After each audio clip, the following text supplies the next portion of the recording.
Hello, everyone. My name is Taylor. I am Developer Relations at TFDi, and I am joined by Collin. How are you doing, Collin? Hello.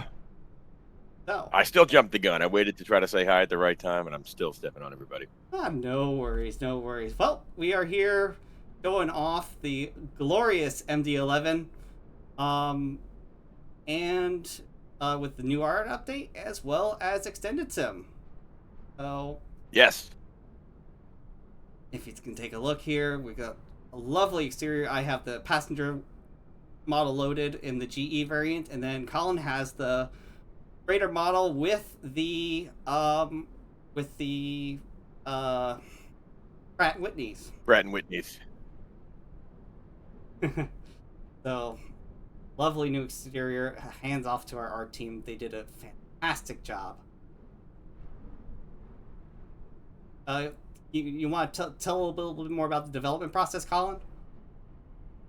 Oh yeah, so I don't think we have that kind of time, but I'll summarize some of the important stuff. So it initially started as the plan for an update, and it's basically become enough changes that part of it is going to feel like a new product in the best way, and we're going to show a lot of that off throughout the stream today. Some of you guys may be joining us from the collector's edition or the QA team that have seen some of these things. Some of these things we've shown off in videos and previews. Some of them we have not. So there's going to be lots of new stuff for anybody tuning in who hasn't really heard a lot from us because we've been pretty busy with our heads down. The development process has been a lot of iteration. I think not the least of which has been getting all the behaviors dialed in, getting some of the finer details of the art really perfected, or little system stuff like the brakes. I mean, my God, I must have fixed the brake temperature 6 times. I think legitimately 6 times.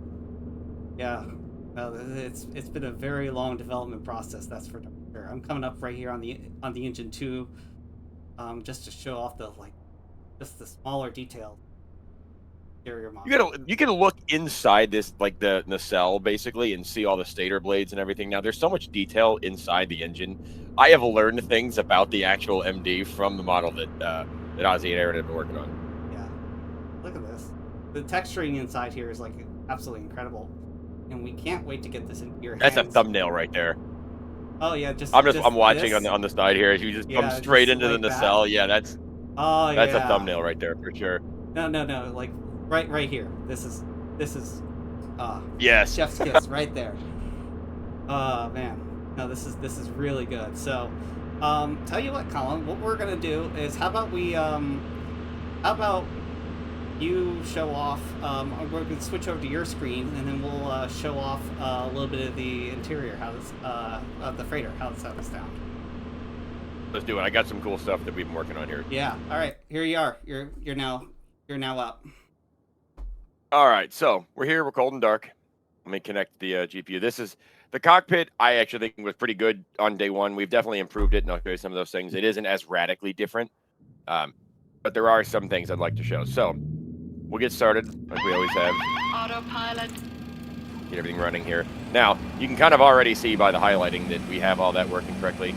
You'll notice little stuff like lights coming on that didn't used to come on during startup before. We fixed a lot of the startup behavior, a lot of the systems themselves. You'll actually see one of them here on the MCDU. The FMCs. The FMCs have always been independently simulated, but now they detect that, hence the independent operation warning here. Once both FMCs boot, you'll see that go away. You'll immediately notice if you're coming into the MD if you're coming into the new update once we release it here from a current version, you'll notice those changes. If you're coming from another product, you should feel right at home if you've been flying really high fidelity stuff. So anyway, we'll come back out into the cabin here. One of the things that this is one of the things I learned from our plane. So, of course, we can do this now. This is a new thing we've added with this most recent update. I realize I have a very wide monitor, so I got to remember to keep whatever I'm showing off inside my little you're doing a really good job with it. I'm trying. The little blue barriers in the middle is actually kind of a nice reminder. Yeah. Anyway, so that's cool. We can do that now. This will still work with GSX and the EFB and everything. You just want to open it immediately. But if you want to come back here and play with it yourself, you can. Now, Aaron, who's actually hiding somewhere in the call with us right now, has been overhauling the freighter cabin. So I'm going to poke my head through here first and show you guys. Of course, we have the crates like always, but as you can probably tell, the detail inside this cabin here is they've spared no expense. It's been awesome. Yeah, when you have all the crates out of there, it looks absolutely incredible when you have all the pallets out. But let's say we want to get some air back here because it's a little stuffy. Oh, certainly. You can use DSX or the EFB to open it up, or now of course I'm having a hard time doing that and showing you at the same time. But there it is, opening up. Oh yeah. I didn't know that this is how these doors worked until I actually told Aaron last week. I was like, yeah, I think I'm done with my list. He's like, what do you want to add? The brake buttons? And I was like, what do you mean? He sent me a picture of this panel, and I was like, oh boy, all right, we're not quite done yet, are we? Yeah, we. But now it works. Yeah, you want to canopy it? So I don't know if we have the angle for this right or not yet, but I'm gonna try to do this and then show you quickly. So you can make it come back down and rest on the canopy. It stops right there for right now. That seems kind of pointless. So I'm assuming it might need to come down lower, maybe like level with the plane. If there was any of our experts watching, please let us know. Now's the time to fix that kind of stuff easily. But anyway, we can disarm the door controls, the lights go out, we're good. Head back into the cockpit. Yeah. Trying to see what else is even new. So we were just messing around with all the brightness controls and whatnot on the screens today. So the lights are a lot more granular, the screens are brighter, or should I say easier to brighten and dim. I'm also normally on an HDR monitor, so everything looks kind of washed out to me at the moment. But we'll make it happen. So the core of the systems is what it's always been. The FMC has had tons of improvements if you're coming from the public version. Prof has had tons of improvements. You'll see that throughout the flight today. It does a much better job at predicting pretty much everything. Pretty much the entire autopilot system has been touched in some way or another. Let me get everything started here. Yep, I'm doing the same. I'm doing the same on my side. Little stuff like the Align IRS message. I don't even remember exactly what we've added only in this version since the public version. Little stuff like the IRU 1 on BAT. You get the battery test kit. It's the IRU testing itself. That comes on. Little things that if you've watched startup videos, or if you were an MD-11 pilot, as some of our followers are, you're definitely going to notice those little immersion things. So a little stuff we fixed too, like I have a joystick here that I'm flying with right now. I'm in a smaller desk than I used to have, so we fixed this. It's such a minor thing, but you can properly bind controls to the auto brake and touch that now without having to go somewhere else entirely with it. So that's a nice little addition. I'm just making sure I got the stream open here on the left so I can see. Of course. Nice. To the 103 of you that are with us so far, welcome. Yeah. There's a lot of people having the 2024 questions, of course. So. Yes. So we're like 95% of the way done with 2024. Most of the code has been modified already. The stability stuff is fixed. We got the LODs pretty much done. We've looked into all the career mode stuff. All the config is done. It's basically we're putting the polish items on the 2020 version, and then we can do whatever else needs to be finished. But the workflow is done. We're satisfied with what we've been able to come up with. We're not concerned. It will be soon, as will Xbox and Marketplace and everything else. And I know we're going to get asked again later, so I will cover it again later. But I don't want to spend the whole time talking about that, just because it is going to be answered in great detail coming up here in the next. I don't want to give timelines because I get raked over the coal sword whenever we're not right on them. But I am hoping to be able to celebrate the release of this before the Christmas parties this year. Put it that way. Of course. And speaking about Xbox support, one of the biggest things was not to shoot my own home, but the model behaviors. You want? Yes. So the fact that you see this stuff, this is now fully controller compatible. Even the wacky stuff like the push-pull behaviors on the FCP and all that. Yeah. Also, I noticed this is new. I think the blanks on the crew on the call panel on the freighter. This used to be the PAX layout. This is now correctly blanked out. Yes. That's nice. I didn't even notice that until just now. I never fly freight, so I'm experiencing some of these things for the first time with you all here on stream. I have flown almost exclusively passenger minus one flight since we started developing this thing. So this is cool for me too. Yeah. Doing things out of order here. So you can click and drag stuff like that, or you can scroll like you always have. Or yeah. Again, everybody hates apparently the lock control. I kind of liked it at highlights, especially in the dark. But I'm also the guy that flies with tapes and single cue flight directions only. So I pick all the weird stuff. You're gonna really love Hey, click and drag that dial a flap. People, you know, people want to see that. There you go. Oh yeah, gone are the days with the 10,000 clicks to get your dial a flap to where it's supposed to be. Oh yes. I will say, using it with this new system, Taylor, you have done a great job. It feels like it belongs in a modern sim. That's the best way I can put it. The old way was the ported P3D way of doing things. It did work, but it didn't feel native. This does. Of course. So anyway, we'll get. I can't share all the glory. You know, we had incredible members on our testing team that that provided extensive feedback to make sure that this was dialed in perfect. Oh, that's a small little bug. Yeah, I clicked through the EFB. I mean, there's nothing we can really do about that. But spoiled one of the surprises. But yeah, we can poke our heads out the window as we now have working flight deck windows. This is meant to disappear, but that's why there's a work in progress banner on this. Yes, none of this stuff is 100% done yet. We are very close, but we've been working on little polish items like that. Like again, it shouldn't be here while the window's moving. But the window moves. That's the important part.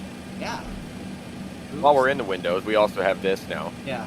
This bad boy, which is as awkward to use as the 717s because it's made by the same people.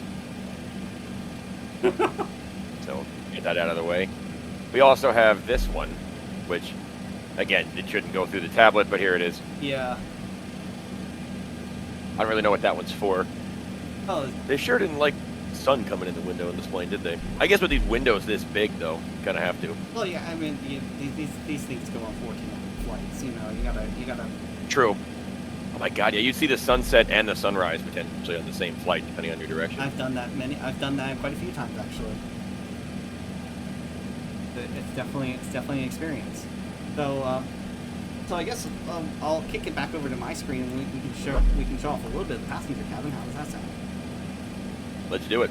All right. So taking a look at my screen now. I have the passenger cabin loaded. So what do we want to share with this passenger cabin? Just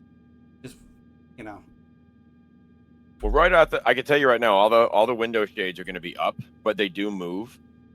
It's a little immersion thing we've added, but throughout the flight, they will move based on where we did our best to figure it out, but where the sun should be relative to the airplane and based on time of day and whatnot, they'll move around and kind of react to the environment. So it'll always feel alive. Oh, yeah. We're hoping to get the 3D passengers from GSX in there too. And between the two of them, that's going to feel really, really alive. Like I said, I hate to say the same thing again, but that's really what it's going to be. Of course. I'm coming over here to this door over here.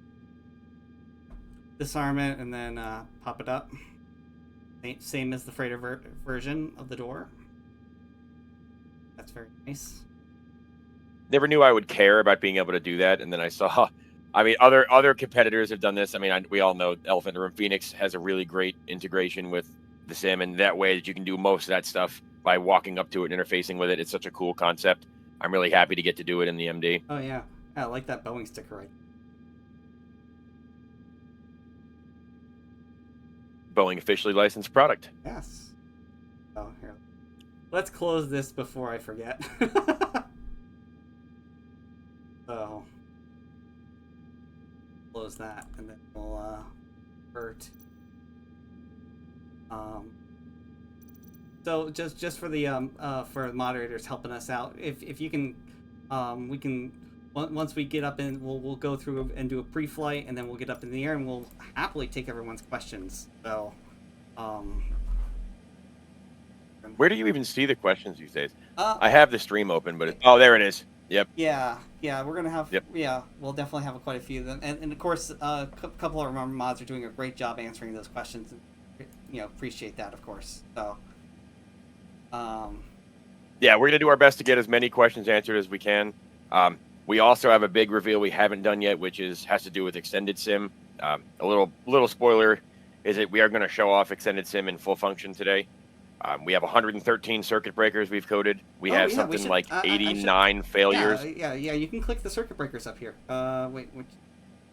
There, and speaking of failures, when you talked about forgetting to close the door, that will cause the oxygen masks to deploy if you leave the doors open and go above. I think it's 14,226 feet or something like that. It will, and you will see them come out of the ceiling. It will deploy them. Yeah. Yeah, and we and just to highlight the you're going to see up here some of these breakers are not implemented, and that's just because they don't touch certain systems that you would use. We've focused primarily on stuff that you would actually interact with in the QRH, correct? Which we have published on our docs.tfdidesign.com website. And we're gonna show a bit of that off today too. Yes. You know, it wasn't until I just tried to scroll the dial-a-flap versus the click and drag, and I just realized how much faster the click and drag really is. It really is noticeably better. Oh, we got a 12-knot headwind today. I was a little worried about getting off the ground on 8,000 feet, but that shouldn't be too bad. We're at Gold Coast Airport here in Australia today.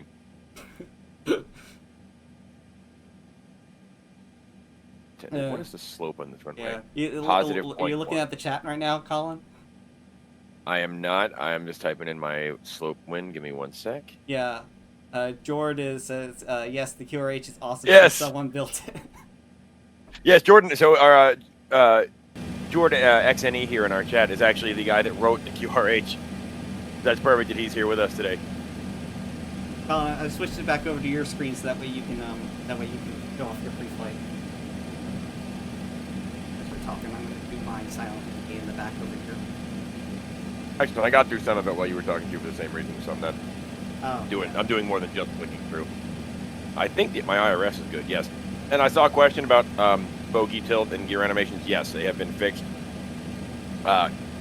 It is actually really nice to watch as we lift off. I won't be able to do it on my own flight because I'll be taking off, but we can, as you lift off, you see the gear kind of tilt back and leave the ground slowly, and you can really feel the sense of the weight leaving the trucks, which is really cool to see. Again, didn't realize how much it added until I was there. So they did a great job. I have been told by the art team, hey, we added this for pretty much once every 2 days for the last 6 months. And the list has just gotten so immensely long. I hope to be able to cover a lot of it today in the stream, but there's going to be even more. Oh, yeah. But yeah, so actually, since we're on stream, I'll pull a breaker right now. We'll pull one of the DEU breakers, and that'll upset things. Yeah. So here we go. Just we can see display electronic unit 1. There we go. And also a little funky McDingle. We call them McDingle moments. So any of the display computers is capable of showing any of the screens, with the exception of the engine oil quantity display. Engine 1 oil quantity is only from DEU 1, 2 is from 2, and you can probably gather that 3 is from 3. So even though this screen is working, that's why we don't have oil quantity on 1. So anyway, we would like our DEU, so let's pop that bad boy back. Oh no, that's not what I want. Boy back in. We're good. All right. Pre-flight should be mostly complete, other than me having to type in my stuff. Yeah. What runway are you using? 3-2. 3-2. Yeah. And then Colin, what you can do is I can do the exterior takeoff. That way I could show the bogey tilt and stuff. Oh, that'd be great. And then you can just do a normal takeoff. So that'd be awesome. Oh, another little thing we fixed. I don't know if we're going to use it today. No, we have a SID, or star rather. We added the final approach fix, so if you just select the runway, even our 717 didn't do this.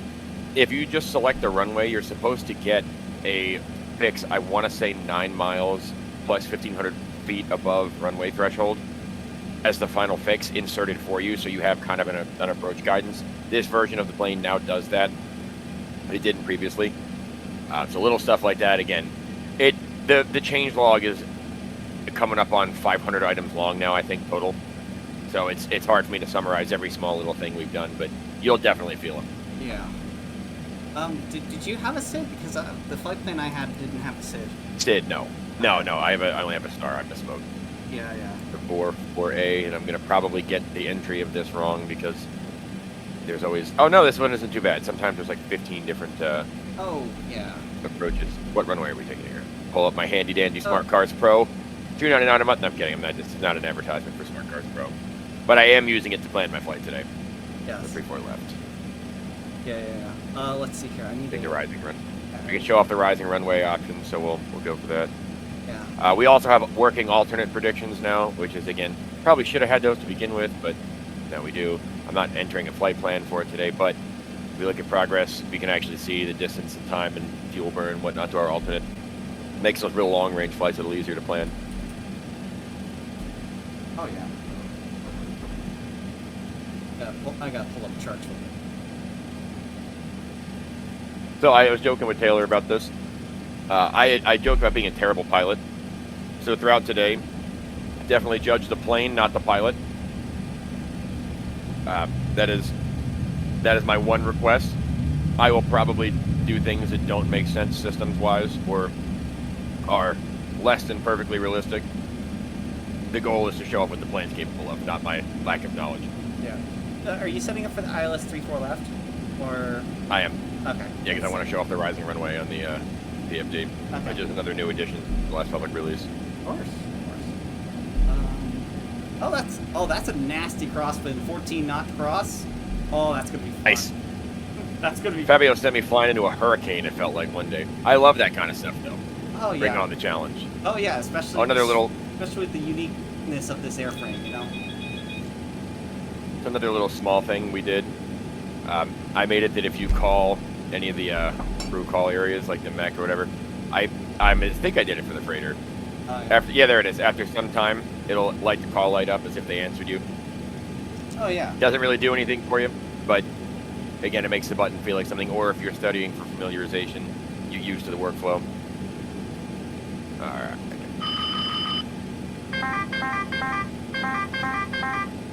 Of course, we've got the. Oh yeah, the guards. Yeah. So these function now. Another little quality of life thing is if you click on something, I'm trying to find something I can press that isn't going to screw up the plane.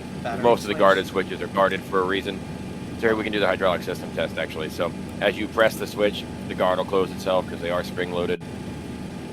We corrected the behavior of the hydraulic system test. It's a long test, so I'm not going to stare at the screen the whole time, but I'm going to use B to auto fix my... is my weather even set? No, neither is the time. Okay, well that's great. So yeah, it is not. Oh boy, that's so much cooler. Oh yeah, there we go. Oh yeah, I completely forgot about. Yeah, I completely forgot about setting my correct time. For the meantime, let's head back and close up the doors before I forget too. Yeah, that would be. We can go off the closing procedure. So it'll open before it closes, even if you move it to the closed position. We're gonna show you how you would do it, I guess, here. So basically, we're going to stand here, click and hold on this thing for some time. As long as the unlocked and open lights are still open. They're still on, excuse me. The door is still open. Once it's all the way closed, the open light will go out and one of them will go out, but then we'll see the closed and latched, ready to lock light come on instead. Oh, yeah. Once I let go of the switch in that position, it'll lock. Then we can close the door. Or turn off the power and close the entry door. There it is, closed, ready to lock. Locked. All right, done. Cargo door is closed. Bring our cabin door back down. Dude, do you have the dev menu open? I do not. Oh. Door is no longer armed. We're good. Okay, because I was gonna, because what I'll do. Here, how about I show off some nightlight pages? What do you mean? It said to I can kind of show it off here. Yeah. Oh yeah, true. So something else we've worked on. I'll set the time back after because I'm really liking this this foggy afternoon look right now. But I'll move it early during the day. So as many of you are probably aware from flying it now, the lights are kind of difficult to get the exact setting you'd like. We've changed that, so we have really, really granular control. You have more steps in the light than you used to. I think the one it's most obvious on is the glare shield. If you can kind of get like that just barely on, you can have it really bright. Same with the all the backlighting. The displays have also been changed. I'm not going to mess with them now because I'm going to put it back to daytime, but the displays are the same way. They have a lot more steps and it's a lot more granular, so you can get better control of your brightness, so you're not getting flash banged by your TFD. Yes. The other fun thing too is when you load up certain states like ready to fly, they will also, if you're loading it at night, they will now automatically turn on the lights. So very. All right, so I'm on APU now. Yeah, I'm on APU as well. I think I'm about ready to start. I did takeoff through. Cockpit windows closed, no door lights. Guards check status. Galley. Why do I have a galley bus off light? This is a freighter. Does it even have a galley? Well, I guess it has a galley bus. Yeah, it does have a galley bus. But why is it off? I'm on APU. I'll check it. I'll make a note. Can you message me that? See, this is what we mean, guys. It's a work in progress. Yeah. I'll just put it in.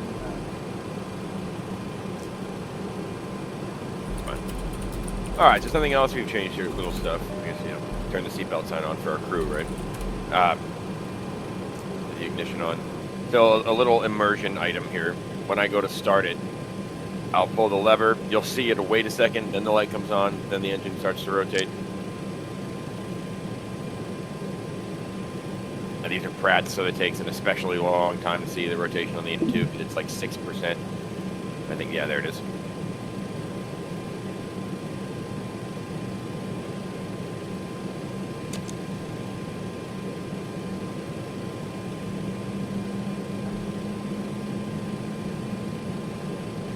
I'm with the trusty Thrustmaster TCA today.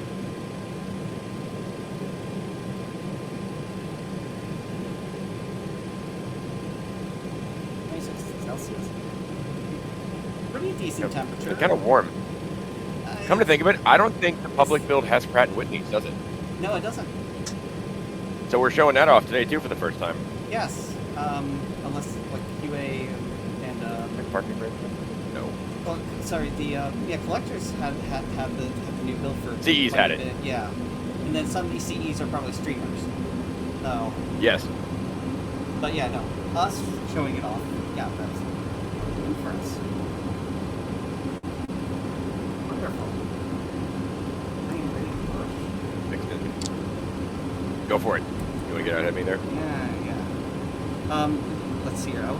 Maybe should I take off first? That way I can show off the exterior, and then you can do the Dude. takeoff? Go for it. Yeah. Okay.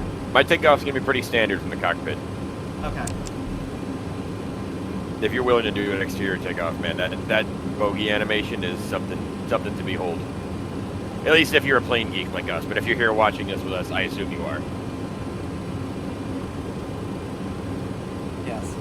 And we might do a separate video or something for social that way. Yeah.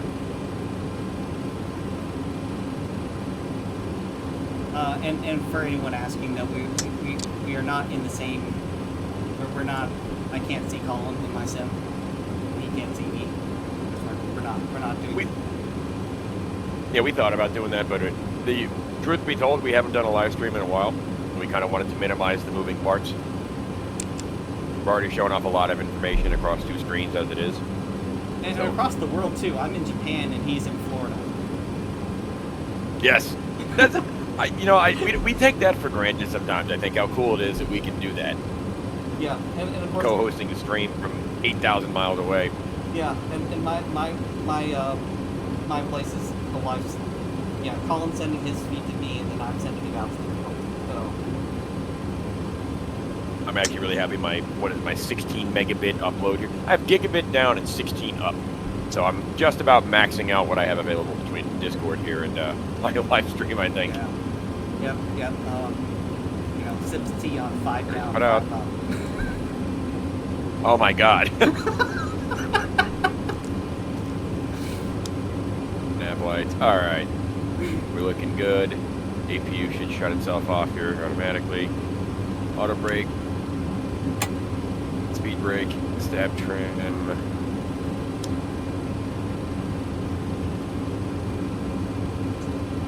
Alright. Flaps coming down. Alrighty. Which screen are you on right now? Mine or yours? On yours. Cool. Alright. I'm using the TCA here, so I'm gonna try to not taxi like a total beginner here, but no promises. It's really the braking I'm worried most about, not the taxi. Oh, yeah. The braking is gonna be abrupt and brutal, and I already know that. Yeah. Yep, like that.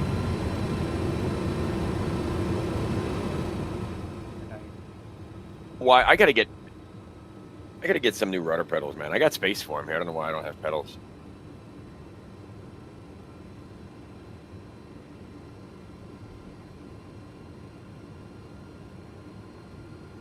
Some things never change. It still turns like a school bus that ate too much at Thanksgiving dinner, but it's kind of the MD-11 experience for you. Oh, yeah. I was definitely supposed to take a flex temp, and I did not.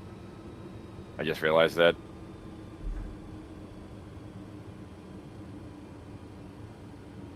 See if I can fix that here.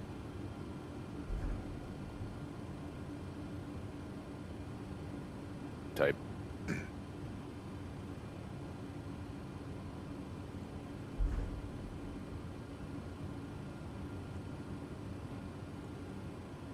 Multitasking. There. Oh man. Yep. Little much.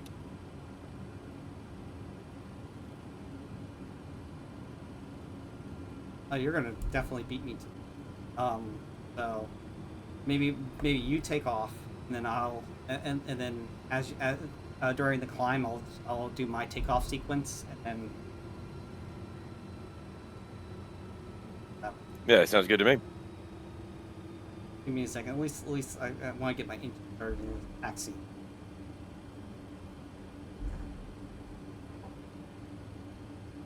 Trying to think of what else I can show off here. So, I mean, there's been little details like, better entropy in the engines and stuff. You can see here by the fact, they're not all the exact same decimal N1. Oh, yeah. Give people what they want.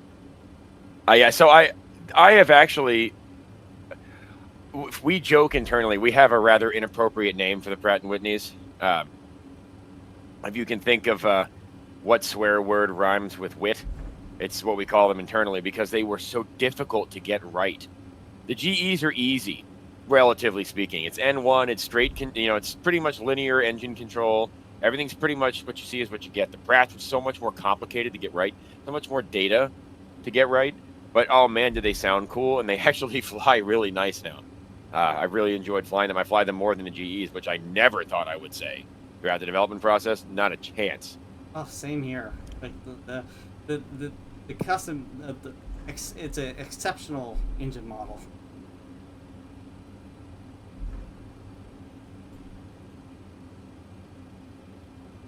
I might not take as much of a D rate here just so they sound cooler on takeoff, honestly. Oh, yeah. I'll take like 40 instead of 59. There we go, 1.55 EPR, that's much better. Let's hope I can make it. All right, so I'm coming up on hole short here. I'm gonna aggressively tap my brake. Just said, all right, you can go. So, like, I'm spooling up now. All right, so do you want me to do the takeoff? Give me a second. Also think. We'll check. I got everything. Everything's looking good. Yep, I'm on your screen. Your audio is fantastic. So I think. So yeah, all right, go for it. We'll do a check because this matters now with extended sim. You Yes, actually it do want to does. check everything. You want- So, green box. Green box. All right. From what I can see, we're good to go. Let me line up my view here, and we'll. I haven't mapped my hat switch yet for some reason. And this is not my first flight with this setup either. So somehow I did an entire flight the other day and didn't touch my hat switch the entire time. I don't know how I managed that, but. All right. Let me arm everything here.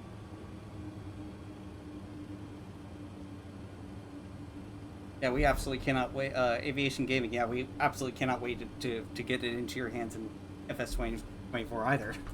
Still a work in progress. I have not done a single flight in 24. I have waited. I refuse to give myself that experience because I've heard it's so good.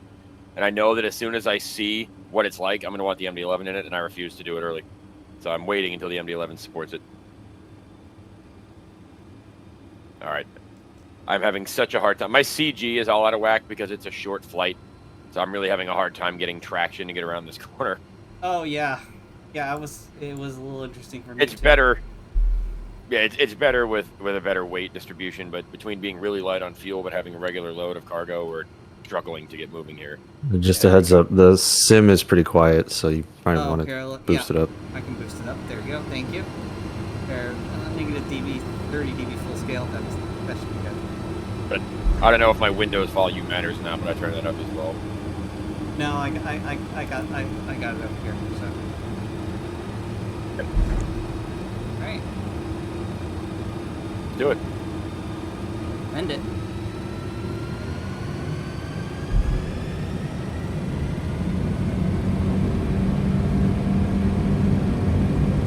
Speed alive. Damn.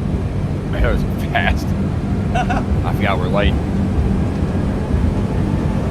Yep.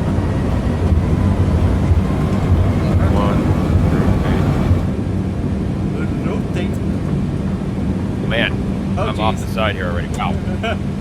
Be careful of that wind. Yep. Way out. Yep. Alright, let's double check, verify trim We're stat. climbing like a rocket. Yeah.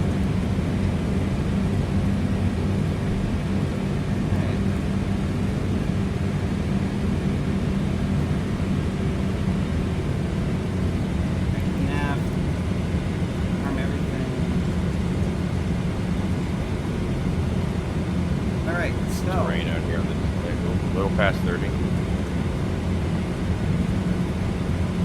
Alright, so here's what I'm gonna do. Alright, we're gonna switch to my screen. Every timing, I'd actually just pitch down for Excel anyway. Yeah. So coming out here. I already have everything set, so I'll just have to push the throttle forward, and then I'll what I'll do is I'll rotate early so you can see the the tilt. Yeah, you can see the tilt a lot better. So, and also because I don't have any of the virtual HUD on the exterior. So, all right. Yeah, I don't know why I do. I'm actually going to watch the stream from your side because I want to see this again. Yeah.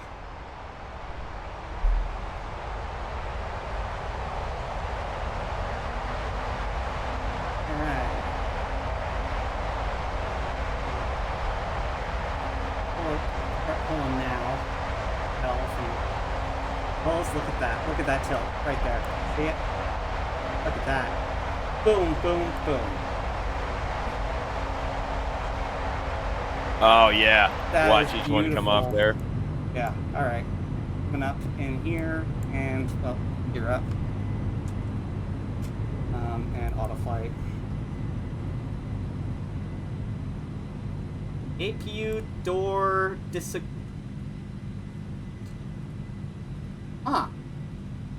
You have an APU door failure. You genuinely have an actual random failure. What are the odds? Oh my goodness. All right. Well, time for me to pull up the QRH. Well, I don't have a screen share set up for the QRH. Okay. Well, that's gonna be fun. Let me get up into a climb real quickly, and then we'll take care of that.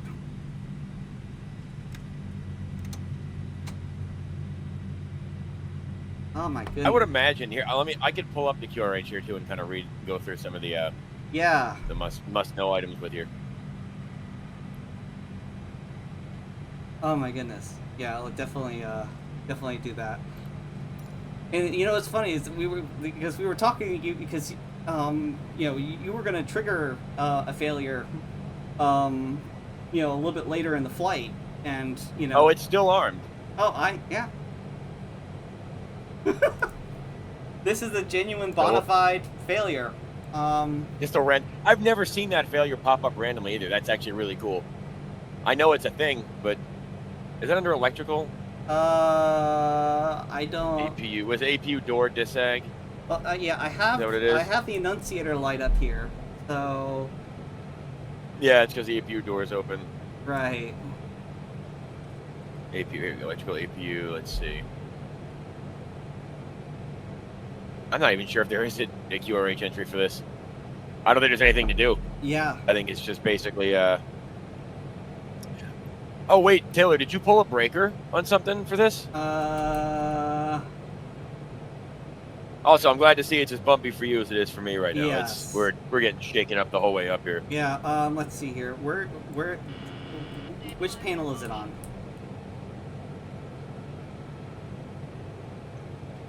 You know, I don't remember which panel it's on. I don't see any I don't see anything pulled right now. I know that the APU door is a failure that can happen. Yes. That is an explicitly coded scenario. Well, I mean, I could just pull up my extended sim dashboard and check if it's a breaker pulled or the actual failure triggered. Oh, I'm all but positive that's what it is. Oh yeah.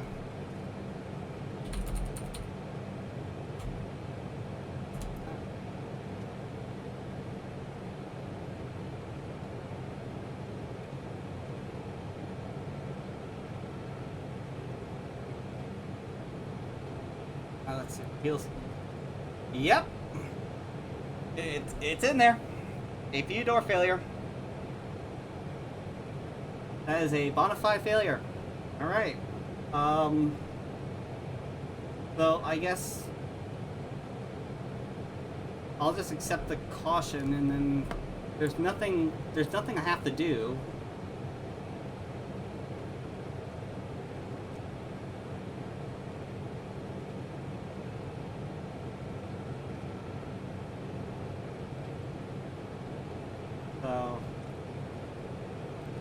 Yeah, so this experience we're having right now, this is actually kind of this is exactly what Extended Sim is supposed to be.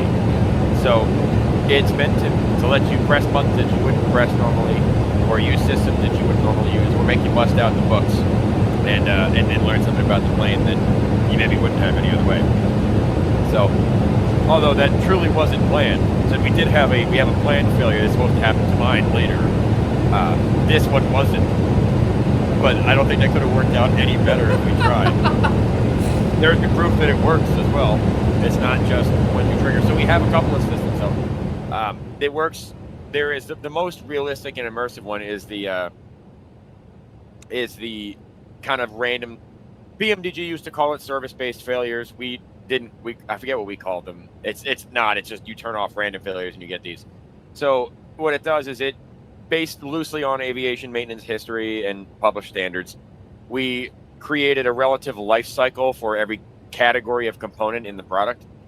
And as you accrue hours on those parts, and it's not just random time in sim, it is tracked down by, let's say it's a hydraulic pump, only time while the pump is running counts. So sitting on the ground does not wear out your hydraulic pumps or whatever else. So as your parts accrue time, they approach the end of their life cycle. Once that's happened, and it varies per part, per livery, per user. So you and I, let's say Taylor and I flew the exact same plane on the same route every day, my parts would fail at a different time than his would. There's always a degree of randomness to it. So the idea is that and there's also routine service, but basically if you have failures enabled, eventually you are going to get one. If you service it through Extended Sim, there's a UI I'll show you here in a little bit. If you service it through that, it will reset the life cycle and it will replace it, of course, remove any failures and get you back to where you need to be. Yeah. But yes, so we just had a comment here in the chat that if you forget, basically, if you leave something on and, you sit on the ground for hours, let's say, you're going to go out and grab lunch and then you leave your APU on and your aux pumps on the whole time you're out.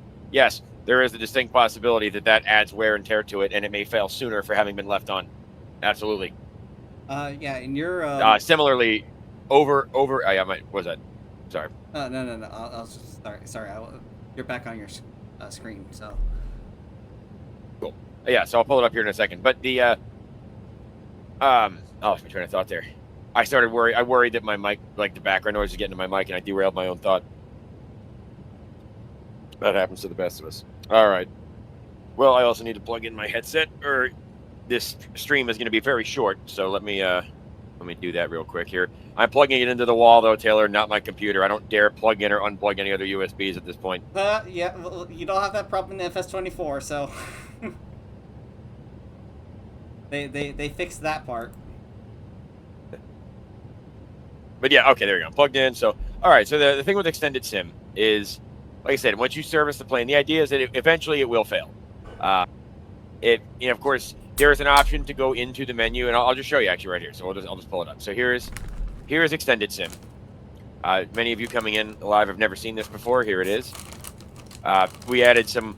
Basically, we kind of had a here's what we can do moment with the UI because the EFB was intentionally designed to be much more laid back and a much more classic experience.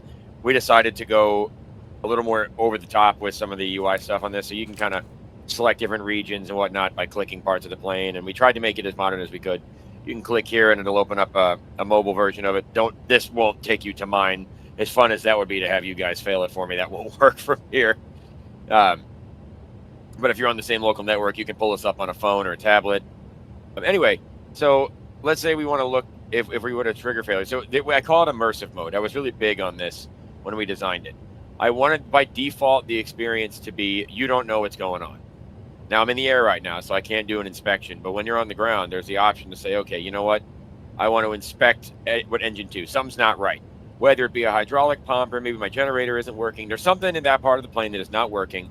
This basically simulates you calling maintenance to go, hey, take a look at this. It'll start a timer. It takes a couple of minutes, legitimately a couple of actual real-world minutes. You can skip it if you'd like. But by default, it takes a couple of real-world minutes. They'll scan it, and then they'll give you a kind of maintenance report. Let me see if I can actually pull that up. I'm going to drag my documents window off screen here, but it will create a maintenance log whenever you service the plane. So I'm going to see if I can pull up one of these here. Yeah, here we go. So here is the service report. So this is routine service. You can kind of go in, it'll refill your oil, it'll make sure everything's topped off. If the fire bottles are deployed, it'll replace those, whatever. So you can do all that. And then again here, if you fix something, I was messing around with the IDGs. I was testing switches actually, so I had to press everything. So all the fire agents got deployed, all the IDGs got disconnected. So this was maintenance putting that back together. You can see I was doing that a couple of times. But here's the routine maintenance. If you wanted to go, again, I'm in the air, so I really can't show you. There is a menu that will let you select the state of the aircraft. So you can set it to, brand new as it would have been from the factory with, zero wear and tear on anything. Then you've probably got a good 50, 60, 70 hours of flight time before anything will start to fail. And then you've got, worn, or you kind of got it's been used. You probably it won't fall apart in front of you, but, you can expect something to happen relatively soon. And then you've got worn, which I jokingly call it the plane being made of paper mache, which is, it will fall apart throughout the duration of a couple of flights. It's really there for if you want to have that experience. But you can also choose not to have catastrophic failures. So that's something I can show you here on the EFB. So if we go into the settings, hello. It's a random failure. So then you can also ignore all of that and just have random failures on it. It'll just pick one. It has nothing to do with service history. So that's if you want to get stuff that you never experienced any other way. I leave that off. I have severe failures off because I'm streaming and I don't want an engine fire or something else or a bird strike or anything else, which happens. I don't want any of that going on right now. So I have that disabled. But you can do that. So if you're on VATSIM or whatever, you don't have to worry about something that's going to make you end your flight immediately, but you can still enjoy the service-based failures experience. So that's basically the overview of Extended Sim. Now, of course, we've kind of already had this experience. There it is. So I'm going to take over here because we have apparently just had some kind of failure. DU says IRU1 failure. So the right side is still functioning, it looks like, if we go over there. So status is fine. All right. Well, what does the QRH say? We're going to... AP got kicked out because we were on AP1. So this is what it would feel like. So I'm going to pull up the QRH here. We're going to look for IRU failure, which actually I think was under avionics flight instrument. So my screen is wide enough. I'm looking on the other side here, keeping the nose pretty level here. LSAS is doing a pretty good job helping me with that too. So yes, so this QRH is available right now at docs.tfdidesign.com. The full thing I'm using on stream right now is available to everyone. So study up. Yes, because you will need it when this stuff happens. Some of this stuff is not as obvious. Today's is going to be pretty straightforward because, yes. So here we go. So IRU failure. So selected mode selector off. All right. We'll turn off the one that's got the problem. Nice. All right. Failure light went out. Great. All right. Captains, sys panel capped on aux. All right. So we're going to select the captain to aux. It's captains that failed, so we're not going to switch the FO. So we're going to go IRU here. There we go. Back on there. And we'll go ahead and go AP2. We have the autopilot single alert, which is fine. My side is all kinds of freaking out right now. So let me reset my flight director. I actually don't know why I don't have a mode here. So let me switch my all my stuff to the other side here. Yeah, you can just hit the now. I'll just pull the EIS source over. So that it tripped out the autopilot when I did that. So if I yeah, we can't switch back to 1 now. So that's true. So autopilot channel 1 is no longer available because IRU 1 has failed. So we're stuck on autopilot single, which means no auto land today. Not full runway to runway anyway. So that's fine. We'll stay on IRS aux here. Again, nav 1, I guess, is struggling right now. So that's kind of interesting. All right. So we want to peruse through the chat and see if we have questions. Yeah, I'm trying to see why I can't get my flight director back, or my FMA back. Yeah, it is not happy with my my decisions right now. That's for sure. There we go. All right, so I'll it should be flying it now. It is. So it looks like there might actually be something else going on with the FCC, for what it's worth, because the I got the right pitch and bank indications. My ADC seems fine, but I actually think the FCC itself might be malfunctioning at this point. So we'll just switch that over to aux, or we'll just switch it to 2. So there we go. Now I've got a proper indication. And we lost our TCAS somehow. What is happening to my plane right now? Oh. All right. Well, either way, we're still able to fly, though. That's the point. Yes. And now if I come into extended sim, like I was saying before about immersive mode, the idea was that you don't automatically know. You can turn it on. So apparently IRU1 has now trickled down to the TCAS and to a bunch of other things. So I do want, if you could actually make a note of that one for me too, Taylor, the mode reset when IRU1 died. It looks like it killed the whole FCC. Oh, okay.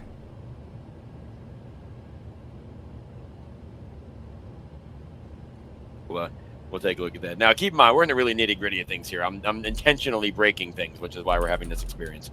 But we're still flying. Yes. So, yeah, questions. Yeah, let's take some questions. We got time at cruise here. Yeah. Let's see here. Frank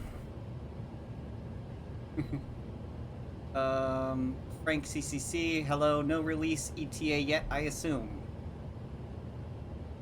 How do I put this without hanging myself out to dry later? So we are very, very close. The fact that we're streaming this should tell you that we're pretty far into the process. The couple of minor bugs, even though some of these bugs today may, we see with some of these things pop up on like that, the FMA issue there. Most of these fixes are usually one line of code. We've been over so many things. There's so many things that bounce off of each other with the failures that it's most likely one line of code that checks for the IRU and system status and it's fixed. So anyway, I say that because we are very, very close. Tentatively speaking, once I tweak the 1 or 2 things from this flight, there is maybe one more code build and one more art build coming from Aaron and Ozzy. And then I think that's it. And then it's going to be to QA, CE, and then out to the public. The 2024 release is not far behind it. We've done most of the work. Same thing with the Xbox and whatnot as well. It's very close. So anyways, no official ETA yet. But as much as everybody doesn't want to hear me say soon TM, that's really what it is. And I hesitate to give an exact deadline because I don't want to get people excited over something that we can't do. Because as this has hopefully shown you, we are concerned with quality first. Absolutely. I will say when and Collin will attest to this, you will know exactly when the plane will be released. Yes. So. So yes. So let's hear who. Scum's going back up as well here. Yeah. Speaking Fact says, are you able to print a QRH like this? So that's probably one of the few things that I don't like about our current dock system. We're able to update it and refine it very quickly, which is why I do like it. I don't know how well this handles being printed. Let's find out. Okay, actually a hell of a lot better than I thought it would. It would be a little clunky. It's here. Where I think you'd struggle would be these kind of where these notes that kind of stuff, where the gaps. Yeah, I think, well, because here's the thing too. The doc system is Markdown based, so yes, hypothetically, we could always just release the Markdown of the document, and then it could be converted to whatever format is most comfortable for anyone, and it could be printable that way. Yeah. So I would say that the short answer is, can you print it via the system we have now? Sure, you can. I don't know that it would necessarily be the optimal experience, but if you really are serious about wanting to print it, it's going to be like 60, 70, 80 pages. Like, it's going to be pretty substantial. But if you are serious, just reach out to us or hop in our Discord, and we'll see about getting you a copy of the Markdown and trying to work with you. And that goes for anybody listening. If anybody who's really wanting to do that, we'll try to work with you to help make that happen. Yes.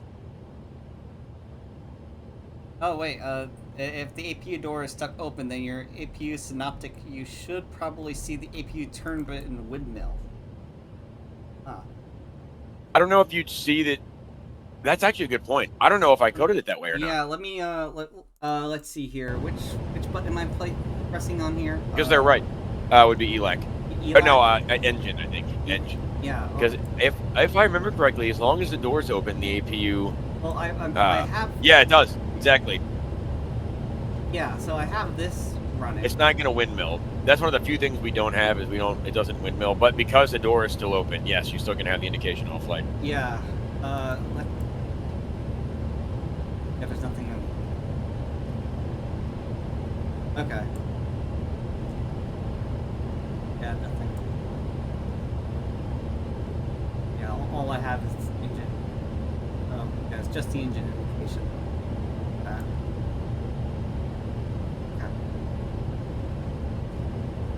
Yeah, back over to your screen.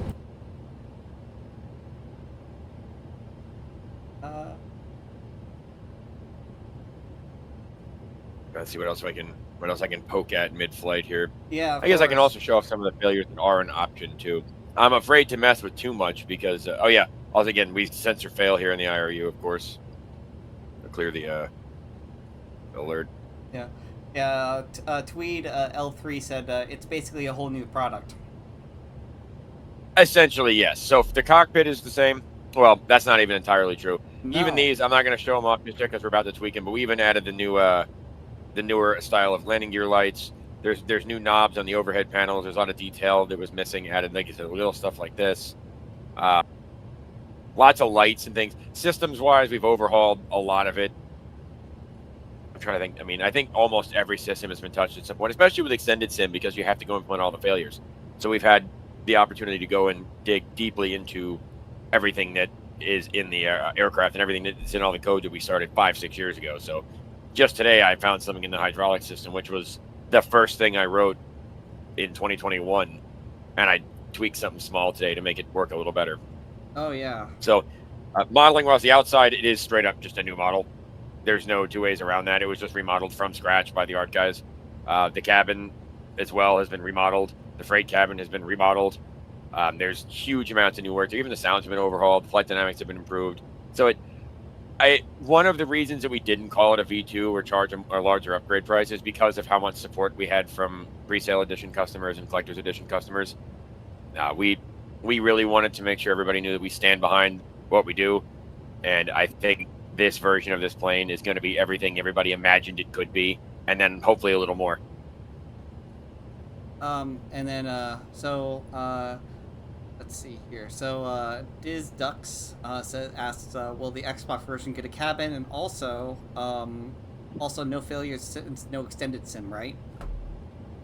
Correct. Yes. I don't expect that. So, from a technical standpoint, it would be possible on the Xbox, but the ability to easily manage them would not. It's something that I'm not opposed to looking into in the future, depending on how feedback is from the Xbox. We've never put anything on a console ever, so we're not really entirely sure what the volume of customers is going to be there and what kind of things are going to be most important to them. Absolutely, and it's just another important thing of note too. With the marketplace and console release, even when we do actually release the plane, when we hand it over to Microsoft, it's going to be pushed out on whatever date and time they gets through their clearing stuff. So Yeah, we're totally at their discretion when it comes to releases. So that's just something to keep in mind. Alright, so Wise 8787 says, so CE users will see V2 soon.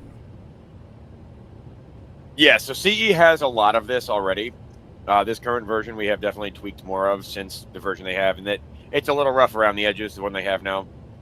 We have done a lot more refinement and polish since the version they've had. But they do have some of it. They at least have the first pass of the new model now. Yeah. Yeah, let's see here. So... See if I can, I actually want to see if I can try to go show off some of the art stuff. Oh, yeah, of course. Just going to jump out the window here. Don't mind me. See you later. Yeah, can we, so... I'm not using Chase Plane right now because... asks, can we please have an interactive weight and balance system with trim graph? That is unlikely to happen. I'll just say it straight up. At this time, that's probably going to be beyond the scope of what we're going to be able to add to the EFB with the time that we have allocated for this. It's a very cool feature, but it's a little beyond the scope of what we have right now. Look at that wing flex bounce. Look, just bouncing in the wind like that. We used to have to code this manually. You know how nice it is that the wing flex in the sim actually does that properly? Oh, yeah. We had to add, in the 717, we had to add artificial noise, especially on the ground, to make it feel like it was kind of bouncing around. The default wing flex didn't do that. It does now, which is pretty cool. Yeah, it's just so I'm this close, though, because I'm trying to show off some details in the... I can pull the speed brake in a second here and show you some details in the inside the control surfaces. My speed brake is still armed. I hate myself. There we go. Mm-hmm. So versus the version that we had before, you can see I'll get all the way up in there. Hold on. Mm-hmm. Obviously, all the linking mechanisms and whatnot as I move it around. You can see little details like that as it goes through the detents. Oh yeah. I think we got other little stuff that I remember Ozzy mentioning that the other version did not have. Just got to remember that I can see more. Yeah, like, okay, this kind of stuff, all the static wicks and the little details. This sort of stuff, you can read this. Like, who's doing this? We're at the end of a commercial airliner wing, and okay, I'm inside the wing. There we go. The fact that I can get this close and there's still stuff to see, yeah, that's kind of a cool experience even for me. Like, even these things, like, again, I'm zoomed in like 2,000 times, or whatever it is. I think you can see the diodes and stuff in there. I think it's because of artifact, because you're still on the interior camera. Yes, yeah. The sim does not like what I'm doing right now, but it's fine.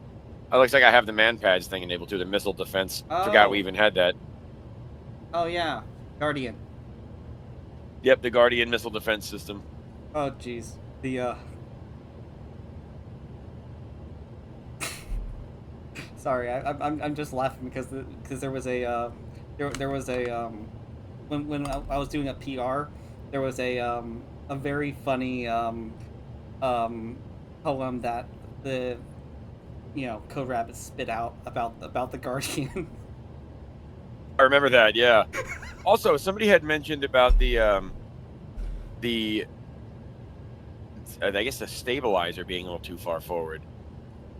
There was I did see a comment up there. Let's see here. Yeah, it's 18 Simpson. 20. He said he has concerns about the elevator modeling and being a tad slightly forward compared to some images I've compared it with.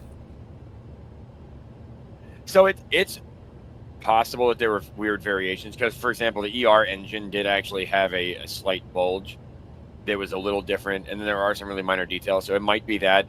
It could also. I trust that our art guys have spent many hours looking into the detail of these sorts of things. I would like to think it's right, but please do let us know. Send us if you have reference that shows that it's not. Please send it to us. Let us take a look.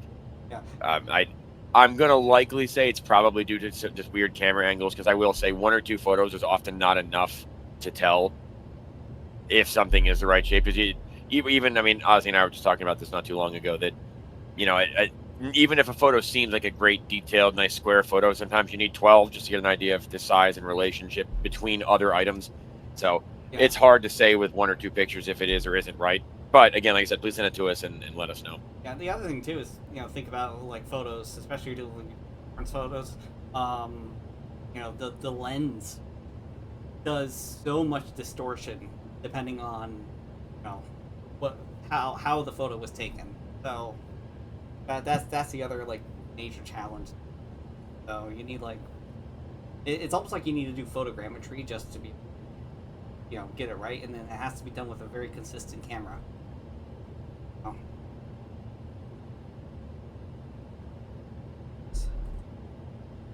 But it's a worthy challenge.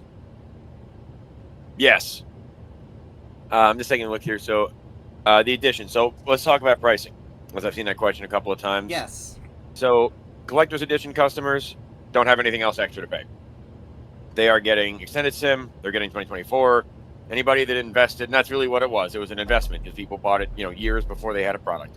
So anybody that invested in this well before it came out back in 2022, they're done paying us for the MD-11. They get it. Now, pre-sale customers, I want to say also got extended SIM. I need to go verify what our actual terms were, but I believe pre-sale customers are also getting extended SIM included in their price.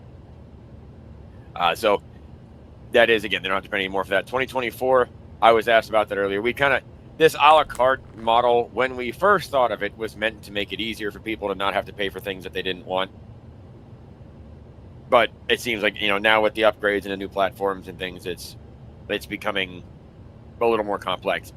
But I don't know if the pre-sale customers will get the 2024 update or not for free yet. I don't think we've made an official statement. We'll talk about that internally. I see arguments for both sides, of course. If not, and public customers, the failures pack, the whole thing, it's $5. Then you're good. You have everything I've shown you today in terms of breakers and the service history and all that. And as well, the upgraded 2024, if you've got the current one, is also $5. So all this new stuff. The maximum you could possibly need to spend, if you're a current MD-11 customer, the maximum you could possibly have to spend at this point would be $10 to get to what we have on stream here today. Plus whatever else we add between now and when it's finally done.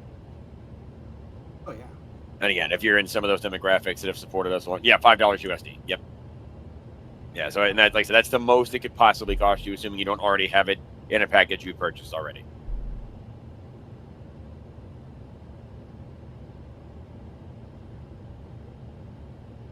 But again, I want to make sure that's clear. If you are a current MD-11 customer, that is, the product itself is much more than $5 or $10. But if you have supported it so far, and it seems like a lot of the people that are coming into the stream are existing customers excited to see about the change, that's the group I'm talking to with the $5 or $10. Where are you in relation to Top Drop?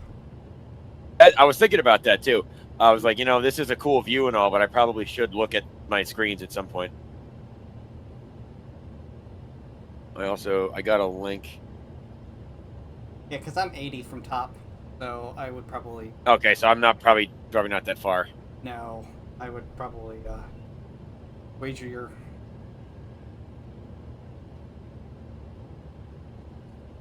I'm trying to see what else. I'm trying to think if there's anything else I can quickly show off. You did a pretty good job showing the exterior and the engine there. Now, of course, again, this is a Pratt & Whitney. We do have the small differences between the... Oh, right, I'm on the other side. I was like, why can't I set my view? I was like, oh, actually, I think I know why the TCAS fail thing is happening. I actually don't think that's a bug. I think that's a weird McDingleism, too. So the range has to match, I think is what it is. Or something like that. Maybe not. I remembered working on this with the map or something. I thought it was something like that. Maybe not. Oh, you know what? I'm going to go look. I want to know. This isn't supposed to be a dev stream, but now I kind of want to look and see why is my TCAS not working? Sure. I'll bet you it's the IRU, actually. I'll bet you it's tied to IRU1. And is it tied in the schematic to that? Is okay. Let's see. The breakers are good. Plug is powered. Not doing this for too long here, but I'm just curious. TCAS fail. And IRU gets state aligned. Yeah. So that's actually a bug. It should be It should be TCAS okay. It should be the RU that's on that. So I will actually fix this right here and now. What's today's date? 24. I'll call it 25 November because I'm going to do it tomorrow.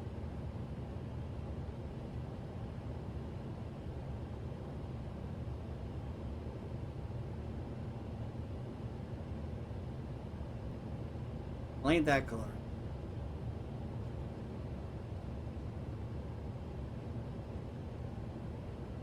Fixed. All right. Well, that solves that problem. Yeah. It wasn't meant to be a dev stream, but there we go. Dev stream 2, we get the full showcase. People got excited. I'm looking through the chat here. People are excited to see it. Hey, you know, a lot of people want to see more dev streams, and you know what? You definitely will probably see more of that in the future. So. I always find it cool when we get to fix a bug live. Oh yeah. I'm afraid the one that we looked at with the FMA is there's only a couple of things we don't typically screen share huge amounts of, and it's mainly autopilot. And when I first got into coding this kind of stuff, learning to do the magenta line stuff and like prof or VNav, whatever it is, on the plane that you're on, that kind of stuff was, to me, felt like the gauntlet of programming. Yes. And it's one of those things that I'm always a little on the fence about screen sharing. It's also everybody does it different. But at the same time, you know, I have screen shared it before. Not the whole thing in its entirety, but you know, I don't know that I would spend hours digging into the autopilot code specifically on a dev stream. Also, it'd be pretty boring because you don't normally see the effects as fast. Oh yeah. I like to do dev streams, stuff like we just fixed, where you fix it and then you can test it and it immediately works correctly. That's the kind of stuff I like doing on the streams because like it's an immediate resolution. Oh yeah, especially. So. What I would suggest doing is, you know, like especially, you know, when we GitHub issues, you know, for future projects, of course, is you can just bundle a bunch of these issues and say, okay, I'm going to attack all these on stream. Yes, that's actually what I plan on doing, kind of saving some of them for dev streams. And truthfully, one of the reasons we haven't done as many of these sorts of streams like today and as many dev streams is because. And, you know, part of it, it's not always the same team doing the media stuff. Like today, this is after my normal work day today. It's not like we're taking time out of regular dev time. But for me, it was kind of the thought process that it felt like we were behind on certain things we owed to the customers and to the people that supported the project. And I would rather spend the time on development than on marketing it or, you know, these sorts of things. But as we're rounding those last corners and we're at the point where we have time for test flying and time to not to slow down, but to breathe, it's a lot easier to do. And that's one of the reasons that people saw them more during the initial development and not as much since, is we basically just put our heads down and went, all right, let's get it done. I mean, we're on version, 108 now since it came out in July of last year. So, I mean, doing the math, that's like about 2 releases a month, at least, since it came out. Or I guess a little less, not quite 2 a month, but in that ballpark. Yeah. Let's see here. 18 Simpson A20. He did actually send a link to a reference for the. I see that. Elevator. Let's see. So let me go look now. You know what? Let's do this together. Yeah. Okay. You have your stuff rolled down. Okay. Good. Yep. That's exactly why I was like, it'll just start down. All right, so here we go. Here's the classic. We're gonna pull up the classic KLM here. Let me maneuver my way back out to the. Oh, look at the.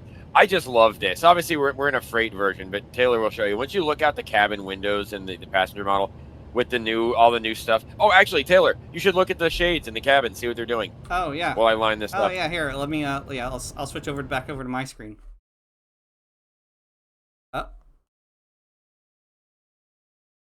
Up there we go.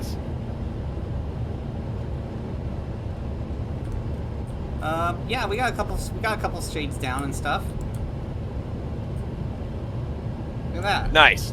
Yeah, it won't be super dramatic, but you should have some. Depending on the time of day and where the sun is. Yeah. If you're not flying at an angle that the sun's coming in the windows, not as many people will close them. Yeah. Take a look. Yeah. Yeah, we got shades Yeah, moving around. I do see a few down though, which is what I wanted to see. Yeah. Yeah, especially those longer flights, you know, over the ocean and stuff. Yeah, everyone's gonna have their shades down and stuff. Yep. Did you actually put that in? Where the shades? I did not, because I don't necessarily know if you're over the ocean or not. I have no way of knowing right. that. But it is time of day based, and it is like I said, direction of the sun and time of day will affect it. So you'll see overnight flights. A lot more of them are going to be closed. Oh yeah. But yeah, just there to make the cabin feel alive. Yeah, it's gonna be. It's wonderful. Yeah. Cool stuff. All right, back over to you. I still can't believe you had an unplanned failure. That's crazy. I love I love this. It's you know, it's been a great stream so far. And just talking about detail, like this kind of stuff. The fact that I can get this close, like I'm gonna go inside here, and there's actually, you can still see stuff. Like you'd never be that close, obviously, but there's stuff in there that's just to give it that depth. Oh yeah. Ozzy's probably watching me do this, going like, "Why is he so close to everything?" Yeah, I like the metal materials, like the just the, you know, just the quality of the texturing. Now having each individual like rivet its own, like, you know, little, it's a whole separate detail layer. Yes. Now so we definitely paid the price for supporting P3D the first time with the initial model. And this one being built from the ground up for modern sims, it shows. We were able to take advantage of a lot of those new things that were just not an option previously. All right, let's see how we're doing. I'm on the wrong side somehow. What am I? All right. Yeah. Why don't you just switch over to the drone camera? Would it be? Oh wait, no, you don't want to. Yeah, what am I doing? All right, so it started down for us. Nice. All right, so we'll just let it move itself down here. I don't know why I am hell bent on flying the cockpit camera out there. All right. So that photo is slightly in front of the engine.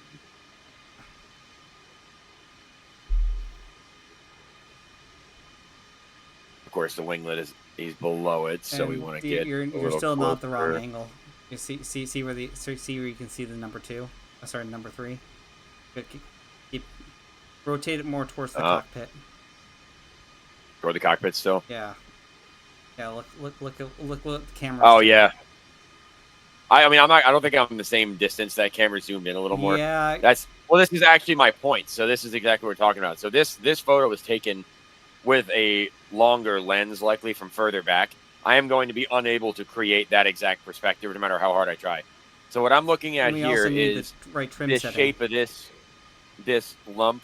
Well, I'm looking at the I guess that's true too. The trim is going to be a different angle. So I'm kind of looking at the shape of, I mean, that's looking pretty close to me at a glance. I mean, at the end of the day, it is a simulator. It is possible it's off by 6 inches or a foot. You know, without being able to measure some of these things directly, it's very difficult to get them that close. But at least at this trim setting, to me, that looks about right. Again, this is at the top because it's trimmed differently than it is here. But we can trim it down when we land and take another look. But I'm feeling pretty good about it.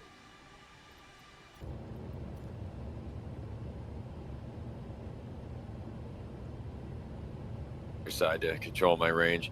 All right, so since we know that now, I mean, I guess I'll just switch back to. Oh, that's right. The FMA is the other issue we're having here. Yeah. I want my flight director. So I'll just use the FO's flight director. So this is what these panels are for, by the way. If something breaks like this, so the FMA is still all screwy here, but we're on AP2, which means it doesn't matter.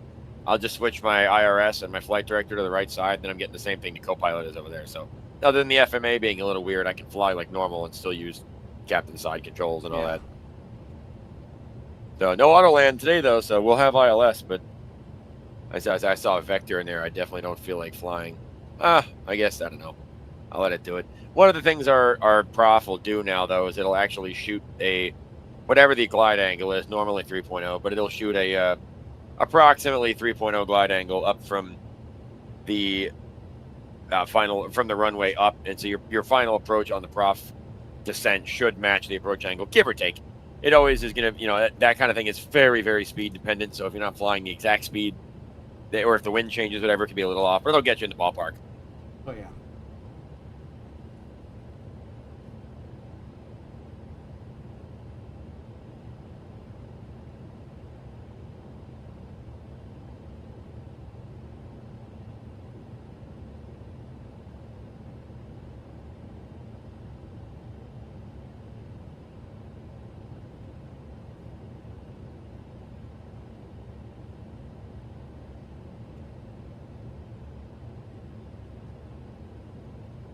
The 18 Simpson 20, we can definitely take another look, although I will be very honest about it.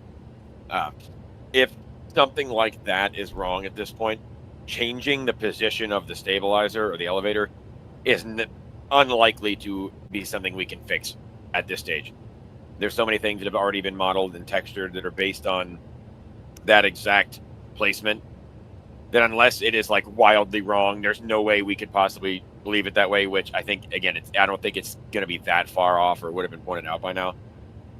Unless there's just absolutely no way we can leave it as is, it will be unlikely to be changed just because of the scope of the work involved. It could potentially be weeks to move it 6 inches or a foot forward without, stretching other things on the UV or whatever. I don't want to speak for the art guys, but I know that those sorts of things can have a way of seeming very simple, but being massively time consuming. This is one of the reasons that the engine bulge on the ER variant is still currently missing and may stay that way, because that slight little bulge requires us to stretch the texture, which means we either stretch the texture and skew whatever's painted on it. Maybe that's fine if the liveries don't paint anything there. Maybe it's not. We don't really want to cut those sorts of corners at this point. So anyway, all that to say that if it is wrong, we might just have to acknowledge it. I don't think it is personally, but I would definitely like to take a closer look for sure.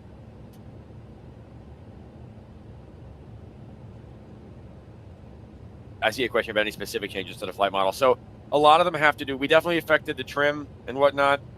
The airplane does fly a lot closer to neutral trim. Like I'm actually at slight nose down trim right now going down.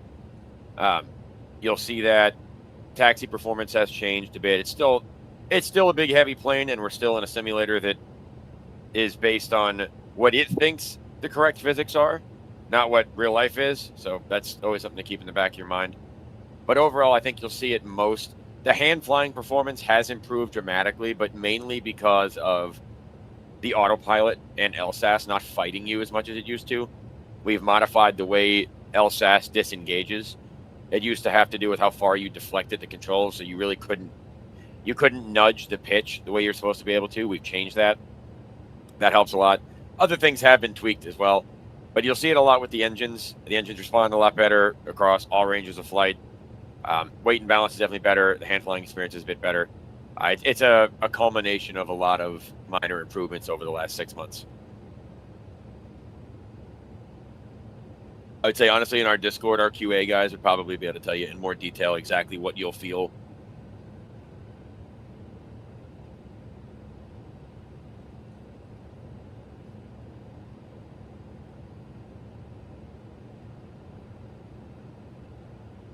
Scrolling through here, see if we missed any cool questions. If we don't answer your question, it's been some time, feel free to repost it.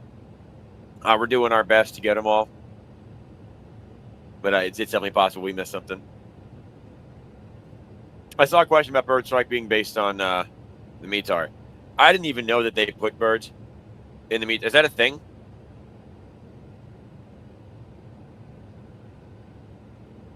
Can you guys still hear me?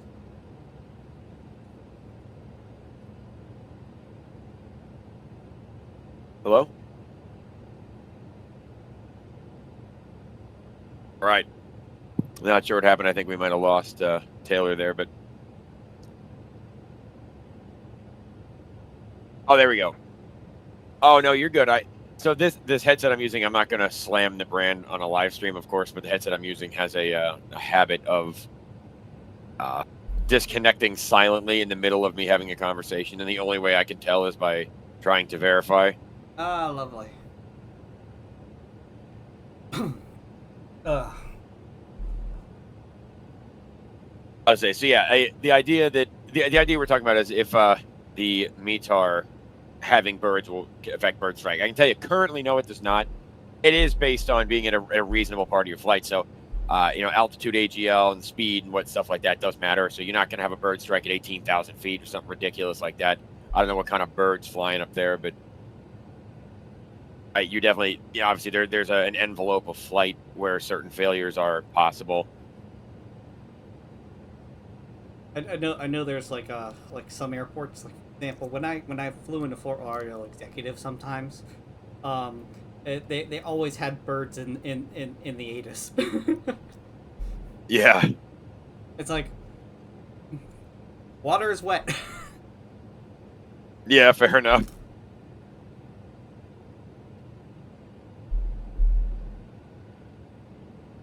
Yeah. Let's see here. Cockpit textures were ahead of their time at release and plans on talking about advantage MSFS24 engine for cockpit lighting and textures. I'm not sure what you mean about lighting.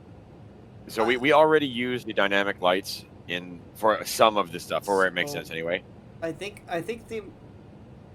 what might be referring to here is Phoenix, or some amazing developers, they are when they moved their plane from 2020 to 2024, they did modify the texturing a bit to handle a little bit of the differences in the lighting engine. But it was a very minuscule amount. I am going to refrain from commenting exactly on what the plan there is because it's going to depend largely on need. Yeah. If we need to do that to make it feel right in 2024, then we will. But, of course, if it's not necessary, then we're not going to. I want to say, the 2024 version is not just a port. We didn't remodel it for 24, obviously. That'd be insane. But we have added new things to it, and we've brought the 2020 version up to a standard where it's almost enough for the 24 one as it is, which is part of why the update's only $5. It really covers, the small amount of work that's left for us to bring it all the way there. If that's necessary, then so be it. But hopefully not. Hopefully not. But if that's something we need to do, the other thing is from an administrative and managerial perspective, this product has been in active development now for 6 years. We do have 2 other things that we're working on. Well, at least 2 other things, I should say. Not actively at this second, but in general, that there are things behind it in the pipeline. We, of course, want to make sure that we deliver on our promises to our customers and make sure that they get something worth more than they paid for. That's the goal for us. But at a certain point, we do also have to say that the product has become what it's going to become.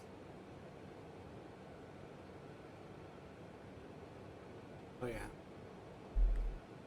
Dude, my FMA is all over the place. Oh, so it's still pulling from the left side FCC1. I'm pretty sure we got the same bug in FCC1 being tied to IRU1, and it's just not updating. That's actually, I can see the code in my head. There's a function that checks if the IRU that it's running is valid, and if not, it just short circuits. That's why the FCC is just freaked out. Oh. So that's not entirely wrong. I think I could probably refine it. But, I mean, realistically, the IRU is a big source of its navigation information. Now, what I don't know is, do both FCCs have access to all 3 IRUs? Because that would be, for me, that would be the most logical way to do it. Yeah. Well, but I don't know if that's what they do. Just curious. So I noticed that your waypoints aren't turning purple for your next waypoint. Oh no, they are on. Again, they are here. Oh, they are there. But okay. that whole side is all screwed up. That's what I'm saying. Like this. Oh, okay. It has no idea what's going on. But if I switch my EIS source over to the other side, we'll be fine. For this purpose, for now, I probably will do that so I can actually get the right data. Yeah. But again, keep in mind we are flying with a major navigational component failed currently, and it has properly handled that. Yeah. Let's see here. Poly Phoenix asked if he can see the exterior a little bit. Oh, absolutely. See if I can get back over. See now now I should get my cockpit flying camera around. So I'm terrible. Oh no, we have quick views. We have quick views exactly for stuff like Yes. this. Let me get some of that up close. As I thought we did. We definitely have. Are you telling me we have no like engine views or anything? Add that to the list. We did at one point. No, here we go. Here's where they are. Okay. Yeah. Oh yeah, they're in the showcase. I remember fixing all of these at some point.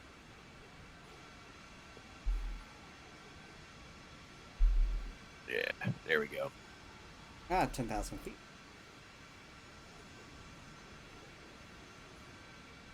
Try to find a good angle to show.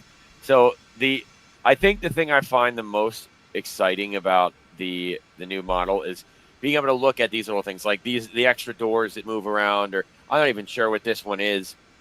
I know we have I think this is the APU exhaust port. I know there's the inlet door, there's the pack inlet doors somewhere. I don't remember if they actually move or not.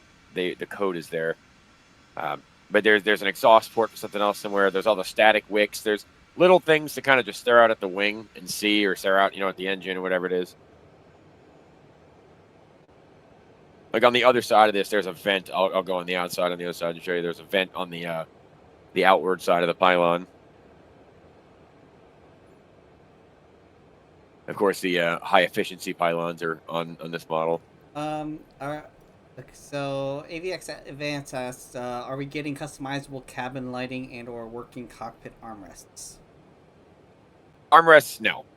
I don't even know. Oh, no, it does. I was going to say, I don't even know if this seat has one, but I guess, of course, it does. No, we're not. The armrests, no.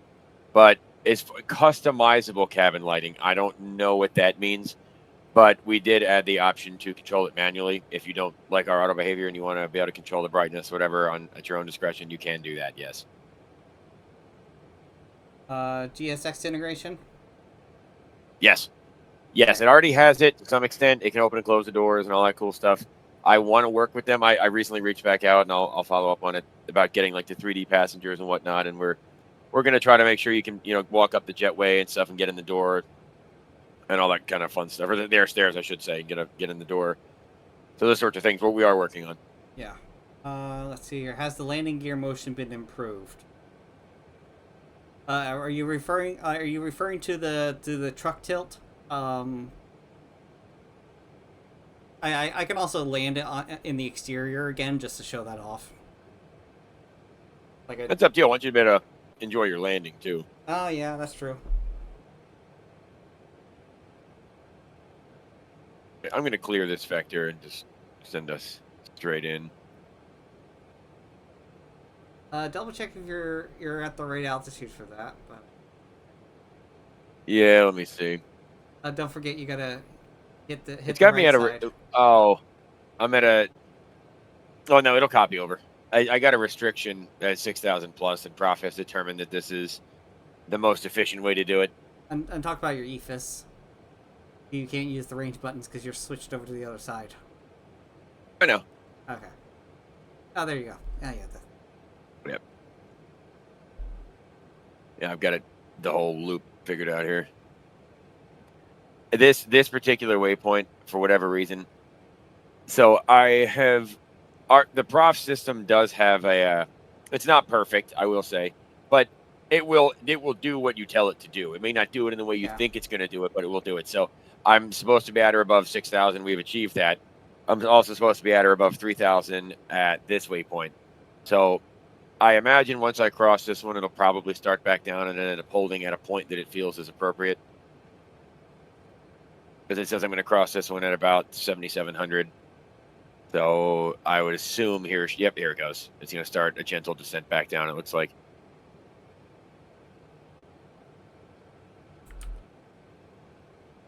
It'll get you there.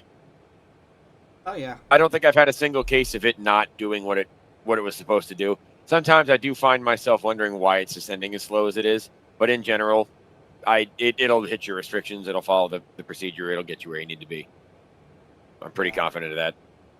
Any plans to have the OFP viewer in the EFB and ability to pin charts? I want to say pinning charts has been discussed before. I don't know if it's a current feature or not. Unfortunately, I don't think it is. Let me see. Hang on. We'll just look. It doesn't seem like it.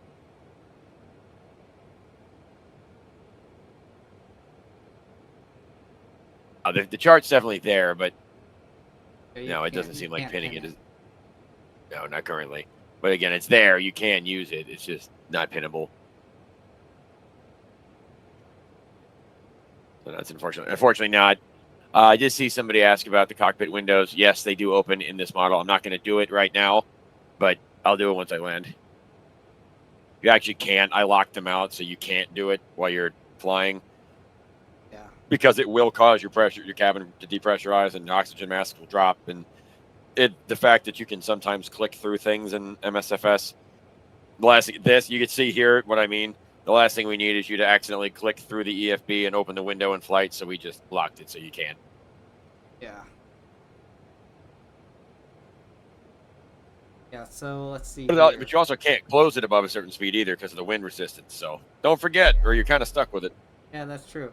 Also for the cargo variants, could we possibly see a cool cargo loads? Cars, animals, generators?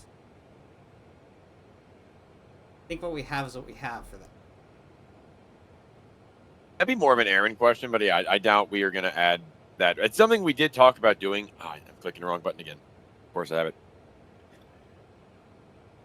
So we did talk about that earlier on in the development process, but I'm not. It kind of got moved down the list as other items became more evident and more, or it just became a higher priority. Right. Yeah.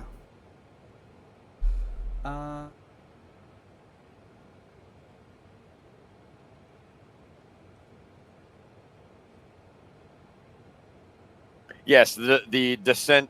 I'm looking at Commander Space Rooster's comment. Yeah, the descent system is unusual. To some, I mean, as far as logically, what we do is exactly what the real one does. Whether or not ours spits out the exact same altitude as the real one, I'm going to say probably not. But overall, the way it determines what the best path is pretty close.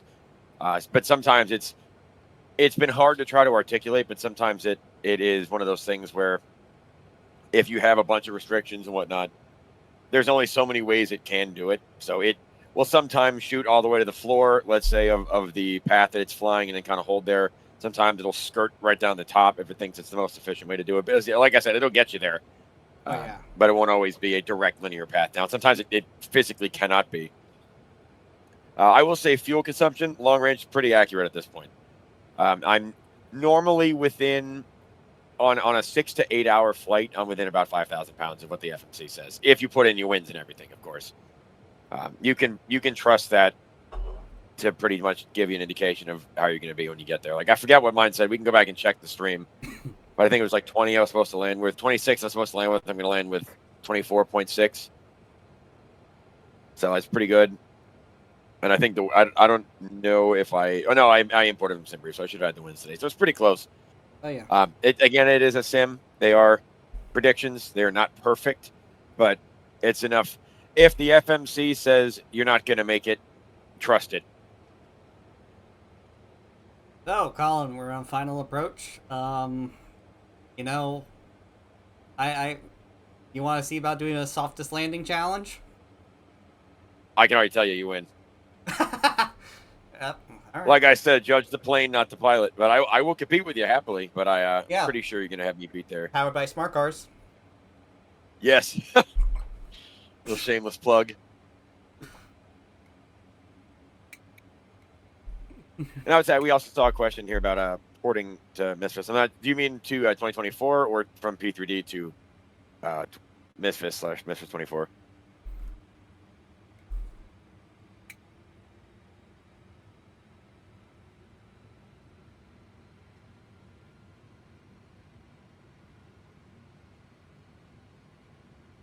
Whoa! Hold on. Hey, Collin, take a look at my screen. Yes.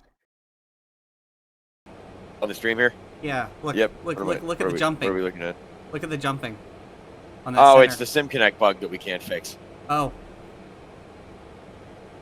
So yeah, that is it's a well-documented thing. There's a whole post on the MSFS developer forums about this, where it's been repeatedly proven that it happens. Asobo is aware, and there's been no progress on it. Oh, is it because it's because of it's because of like SimConnect is not sending us the updates as fast. That's why the rest of the screens draw at the right speed, but any of the data, like headings, stuff like that. Oh.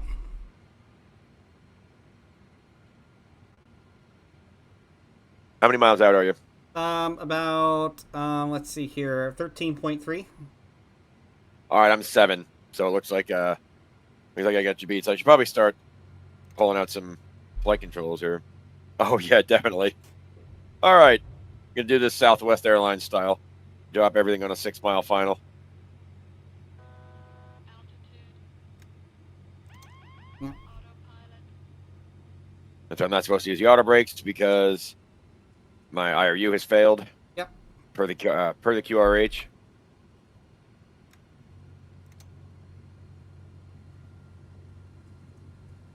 So I'm gonna see if I can get localizer and whatnot guidance. I won't be able to use the localizer approach, obviously, because we're on land. We only have one autopilot functioning today. Yep. And for those of you just tuning in, that is not a bug. That is because we had an IRS failure via extended sim. So once we land, I can actually show everybody the maintenance process. Yeah. All right. I'm gonna probably ride the reversers at max until I can get as slow as I can, so I don't burn out my brake. We could pop a tire if I overheat the brakes too bad. So yeah, full manual braking with a joystick is definitely going to be an experience. Absolutely. All right, so I got your volume up.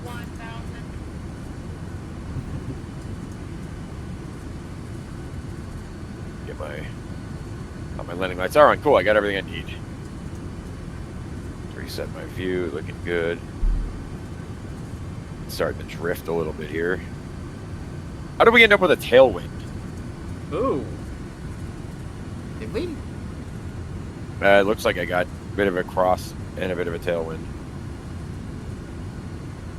Yeah. 500. Oh, Oh man. Never mind. It's a headwind now. Yep. Oh boy. This is what I mean about the predictions. It'll try to shoot a 3.0, but it's not going to be able to account for that. No, it's not. You Get a pretty nasty crosswind too. It looks like. Oh. Yeah, about 18 knots cross. Is it gusty? Probably a little bit gusty. I might take it out bad, of the. Yeah, I might disconnect the auto throttle actually. I don't trust McDonnell Douglas's stuff for that, especially in crosswinds. It'll do it. I let it go all the way down to the runway. Although it's fighting me right now, apparently. Yeah, it fought me for some reason. I don't know why. The FMA, that's why. The main auto thrust computer fought me. Oh. Because of the FCC1 not functioning. Man, that was a whole cascade of problems from that one failure. Oh my goodness. Something exciting for people to expect when they purchase extended SIM for $5. As much as I don't want to burn the brakes, I gotta start applying some braking authority here. Yeah. Good stuff. Alright, I'm 3 out. We're down, we're good. Yeah, I'm 3 out. I'm gonna switch it over to me now. You got it. I'll get parked up and we'll get maintenance on the way to check out my IRU. Yeah. Alright, disengage the autopilot.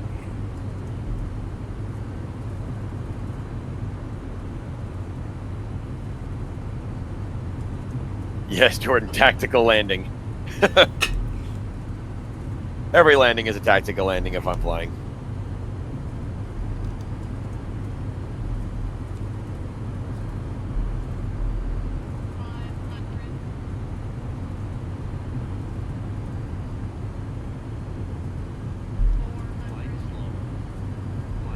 I see you feeling those gusts too.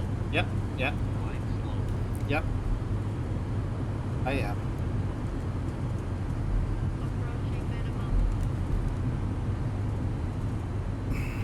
As you can tell, because of those gusts, I wanted to get off the auto throttle. 100, 50, 40, 30, 20,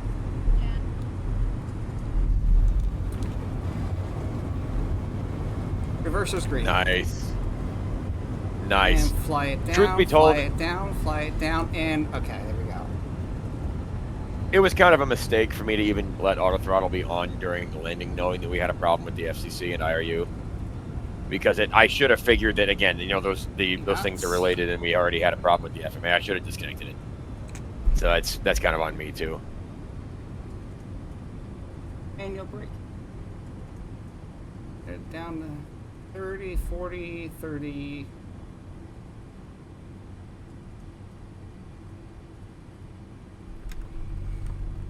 There we go, and clean. Oh yeah, good call.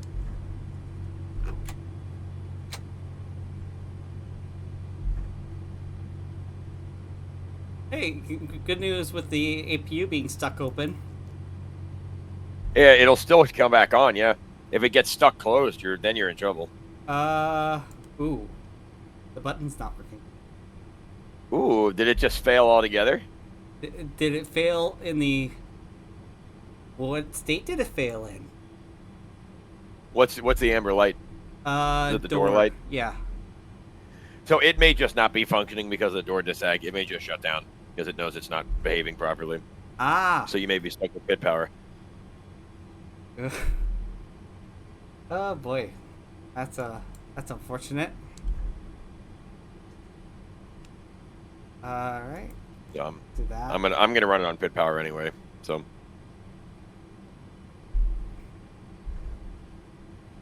Yeah, I mean, I believe if I recall correctly, the proper procedure is keep the number 3 on, and then until they plug in external power, and then you can shut it off. Seems believable. Yeah. Did I do that? Absolutely not. Yeah, back over to your screen. All right, so I actually just shut it down. So we'll go and have some fun with the cargo door controls again. Yeah. Show that off. We did it right in the beginning, so now we'll hear. First things first, we'll. Yeah. Open that door. Yeah. Take a look in here. All right. Let's see if I can position this. Which way is open? To the left. Look at that. There we go. Oh, that's beautiful.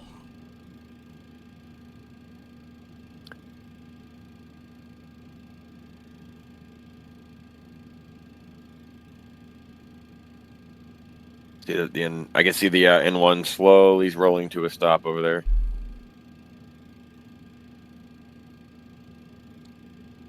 Right, doors open. Nice. Nice. Turn off the power. I can open up both doors this way too.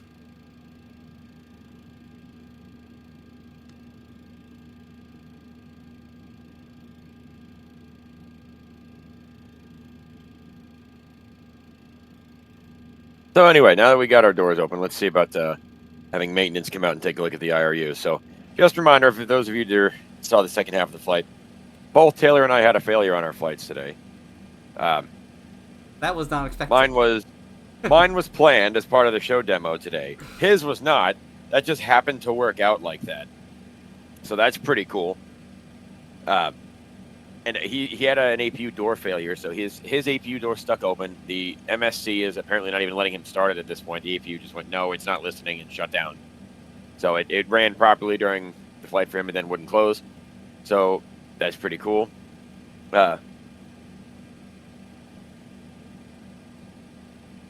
Eric, that's actually a great point. Eric 1520 made a comment about the door opening being based on hydraulic pressure.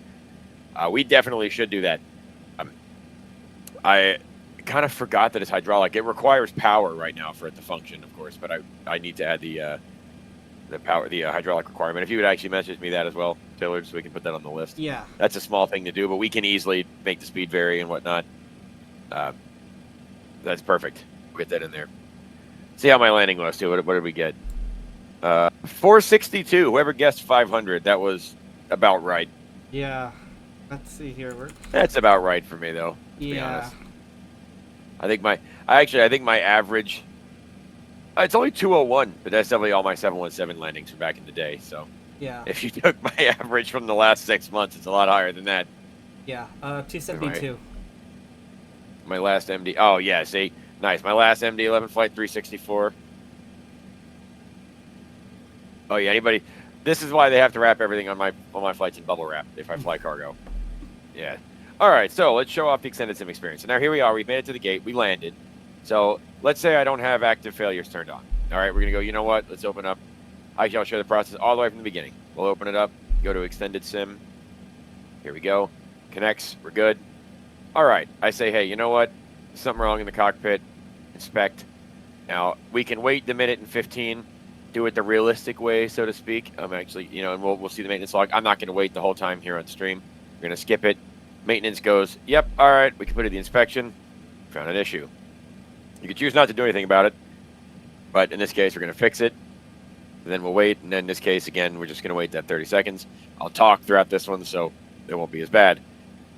The point of this is to simulate if you want to have, basically it's a maintenance delay. If something's not working, you can have them come out and check it. They may not find anything. If you say, sometimes there can be referred problems. Let's say you've got something manifesting in the cockpit, but it's actually a hydraulic pump issue or something like that. If you check the cockpit, they'll tell you it's fine. You kind of have to have an idea of what you want them to do, or you got to have them spend more time fixing. So here we go. So here's our report. Cool. Maintenance report finished. Acknowledged. Done. Should be set now. We'll have to realign it, of course, because it's off, but oh, there we go. IRS back on. Getting the test because it's been powered up. Initialize it. Now, of course, it'll take some time. We're getting their IRU one on bat, the whole process we saw in the beginning. So it looks like maintenance was able to fix it. Looks good. I say that like there's a 100% chance maintenance will fix it. If you go through that process, it will fix the problem. I just want to make that clear. But that's built to simulate there being kind of this step of the mechanics coming out and looking at it. Now, it's not necessarily realistic. For example, you have the catastrophic engine failure. They'll be able to fix that. It'll take a couple of minutes, but they'll be able to fix it.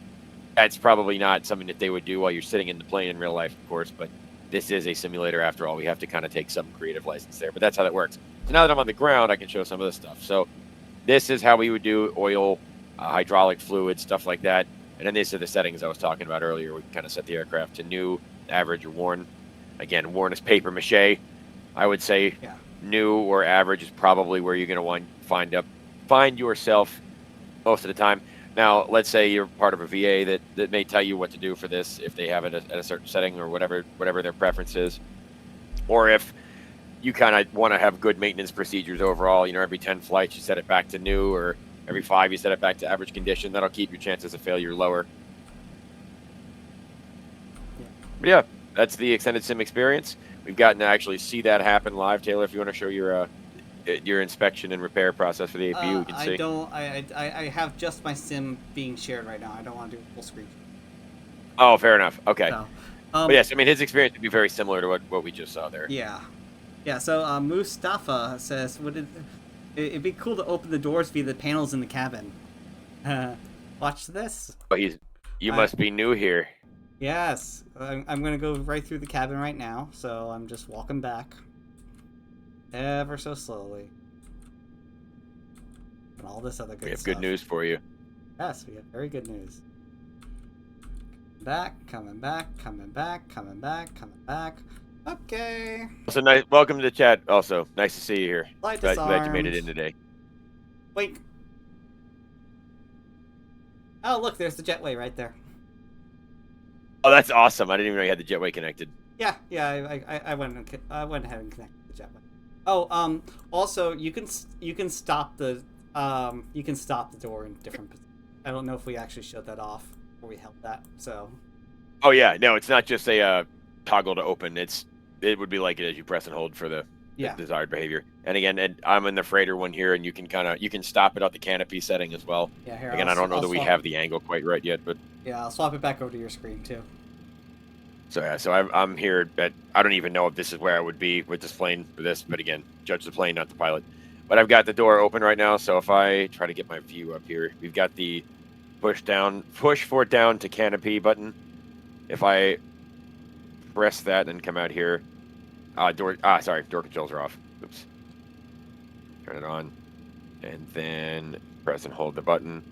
It'll bring this down to the canopy stop. I don't know where that is. For right now, it's there.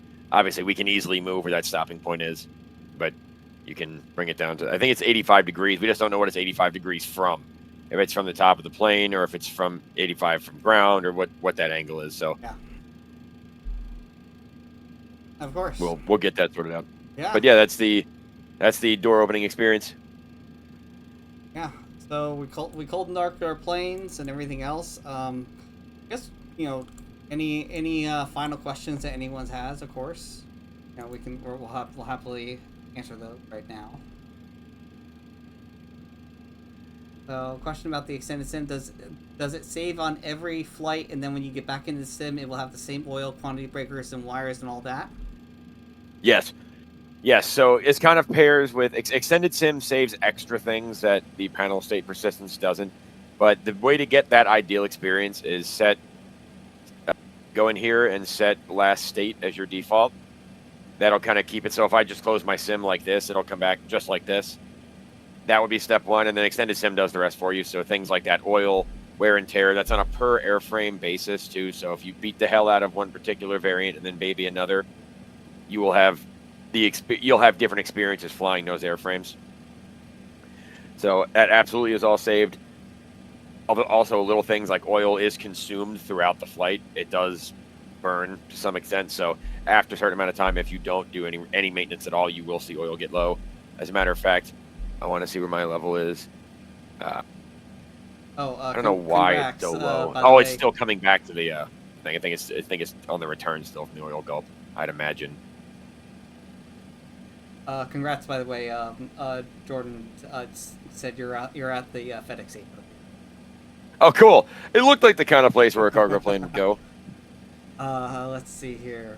What are some additional questions? So, yeah, we're gonna feel regarding the EFB. Will be able to change the background. I don't think so.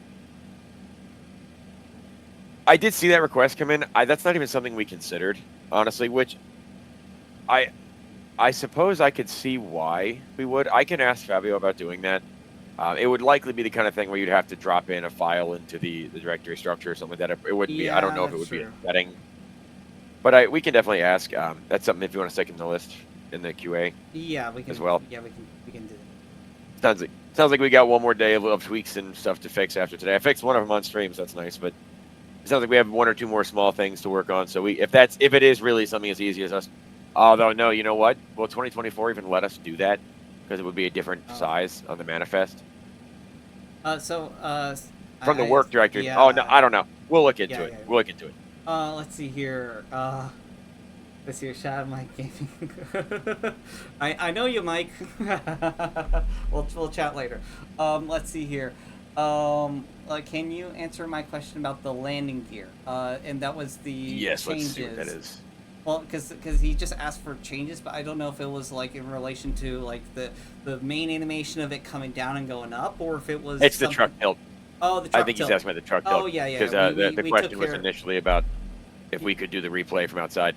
So we're gonna post a video just of this, but we have the animation for the gear has been fixed. If that's what you're asking, as you depart, the gear trucks will tilt toward the runway, and you'll see that the weight offloading in a much more realistic way than it was before. They won't just stay rigid the whole time like they used to. Oh yeah. I did a little snafu and I didn't record the start of the stream, so we're gonna so we'll have to pull that from the VOD. But that's no big deal. That's fine. That's right. I figure we'll just cross post the VOD. Yeah. So yeah. We'll snip the VOD out and then we'll put we'll put that. So we'll put that out on our socials and whatnot, so you don't have to watch the whole 2-hour thing for that. Oh yeah. Let's see here. Shared cockpit. Let's see. So one of our community members just messaged me today saying that work had been just about completed on a profile for your controls. There's a couple of things to work out, but it seems like that might be a possibility in the near future. It won't be from us first party right now, but instead we're trying to work with some of the existing services out there. Your Controls is apparently not interested first party, but they do have the ability to add stuff on your own time, which is what our community is working on doing. So I would really like that. That would be really cool to see. Be able to take off on some monster long haul, hand it over to somebody else. Taylor, you and I on opposite sides of the clock. We start some 15-hour flight. I fly the first half, you fly the second half. Oh yeah, that would be. That'd be a really cool experience. I'll be right back real quick. Yep. No, also 18 cents from Tony. I see it. Let me send that over to the art guys, and we'll take a deeper look. That's probably not something we're going to give you an answer on right here live. But I am forwarding it over.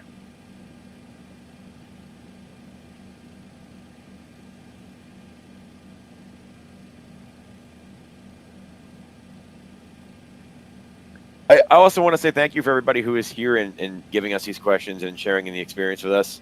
We've had our heads down for so long that we actually had a talk internally recently about kind of having a little more fun with it again like we used to. Back in the day, I would do these systems deep dives. We had a lot more of these streams and more of an opportunity to connect and show what we've been working on. And now as we're kind of rounding the last corner, minus a couple of small tweaks here and there, we're at that point where it feels like a good use of the time again to kind of connect and we could take our heads out of the code for a little bit. I got to fix this. Every time I click it, it reminds me.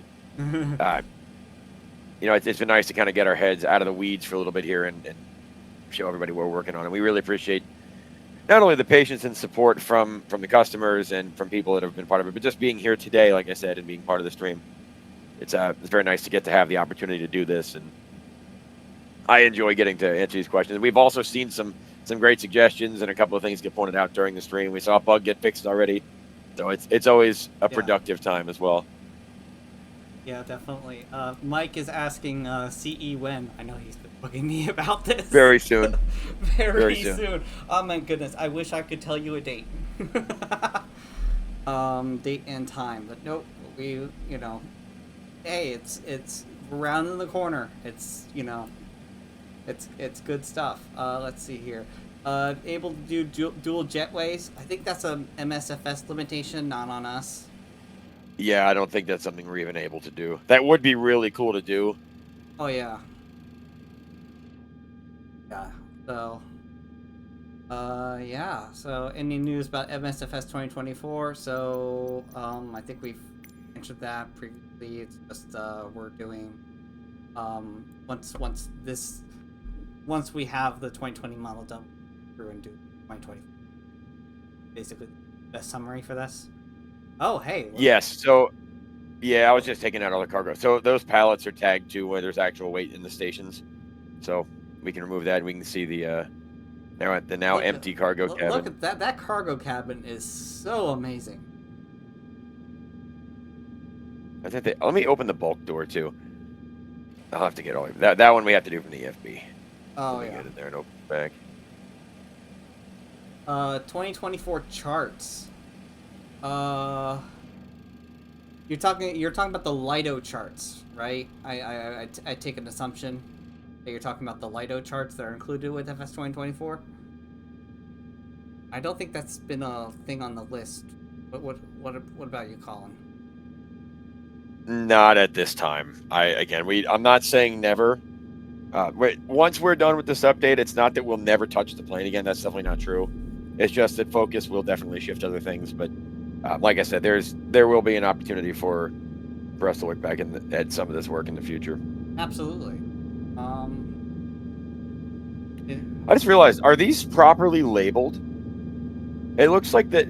Not only is this cabin like fully detailed, but like this stuff isn't just painted on, by the way. Like all these little details down here, this stuff is actually here. Yes.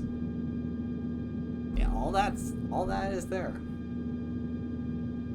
So I'm making my way downtown over here to the back. For some reason, I thought the bulk door connected to the back of the main cabin. I know that doesn't make sense. It's not the point of the bulk door. So I don't understand why I'm all the way back here. But now I am. Really gives you some perspective how big this plane actually is. Let's see here. Eric's asking if you saw his mod. For the beacon lights. Door. I think so. That was posted in our Discord earlier, right? Yeah. Let me double check here. I think so. Yes, I did. So it's basically an LED upgrade of the lighting system on our planes, which is pretty cool. The version we simulated has the old school lights, so it's probably not something we'll see first party. But it is really awesome that he added that, and that if this on flightsim.to, I believe it's also in the general chat in our Discord. Yeah. He said he couldn't edit the shape of the lights projected on the ground because of they're implemented in the original MD-11 project. So I've been working on the model behaviors and stuff. So I don't know if you have if you're gonna have this CE or when you receive this, you know, obviously you can get in touch, and you know, if there's something we, you know, I can tell you how to change, then maybe that could probably help. But yeah, that's something we might have to reach out and deal with on a more direct basis. Yeah. So let me see. Somebody asked how the night lighting is in the cabin. Actually, now that we're on the ground again, I can show the more granular night lighting. Oh yes, so. Yeah. The oh, show them the displays, like how oh yeah. The displays have been. Can actually dim these enough to not be flash banged by your PFD. Yeah. So that's actually too dark. No. Let me bring the CDUs down. We made it a lot easier to turn things down. Like all the controls are just kind of weird. We kind of made them all much easier to access. So let's. Oh yeah. Again, there we go. You can kind of get an idea for the way the lighting works. If you want just a little bit of lighting, that's an option. Yeah, absolutely. I don't know what the problem. I don't know what the IRS's problem is. I'm shutting them off though. Done with it. Why are they flashing? Let's see. Ah, there. I'll check it. I've been screwing around with the IRUs all day, so. But yeah, so we'll get the lighting on here. Yeah, Aaron's in the chat right now. Awesome. But yeah, so there you go. That is for me. I don't like super bright flood lighting at night. So honestly, for me, this is ideal. This really wasn't possible before. This kind of just barely, you know, just kind of a little backlight. Mm-hmm. So this is how I like to have it at night. So this is the thing. Let's go see the cabin. I mean, I know that this is going to be blinding because it's at max brightness because it's in auto mode right now. Yeah. There we go. I don't really feel like walking all the way back to the bulk cargo again, but I'm pretty sure there's lights in there too. But I think we can control this if we go over to here. Yeah, we can. Even back there too. I think those are all. Find out. Yes. Ooh. Some of the lights are still on. He's still a little bright. What is that? I think that's right. It's the separation from the lights and the splash, I believe. Let me see. Put this back up a little brighter. I bet you it'll look a little different. I wonder if that's is that an emissive problem? It might be. Let me make this a little brighter and we'll see. Okay.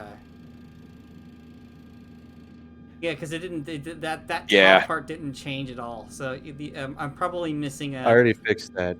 Oh, you did? Yeah, I already fixed that. Thank you. And that is another reason why it's got a big work in progress banner on it. Just like the systems, there's definitely some stuff that is not perfect. Some of it's already fixed. Yeah, some of it you fixed right on stream. Yes. I'm going to actually export this panel state, though, because... There's my dev menu. There it is.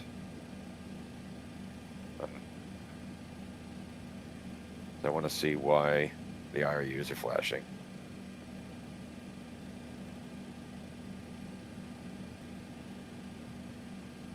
Yeah, I'll fix that tomorrow. But yeah, that's essentially what we've been working on. Now, of course, like I said, the individual change log is probably 400 or 500 items long. So we're definitely not able to cover all of that stuff in one. Well, that's the wrong button. Dim them. We're not able to cover all of those in one stream here.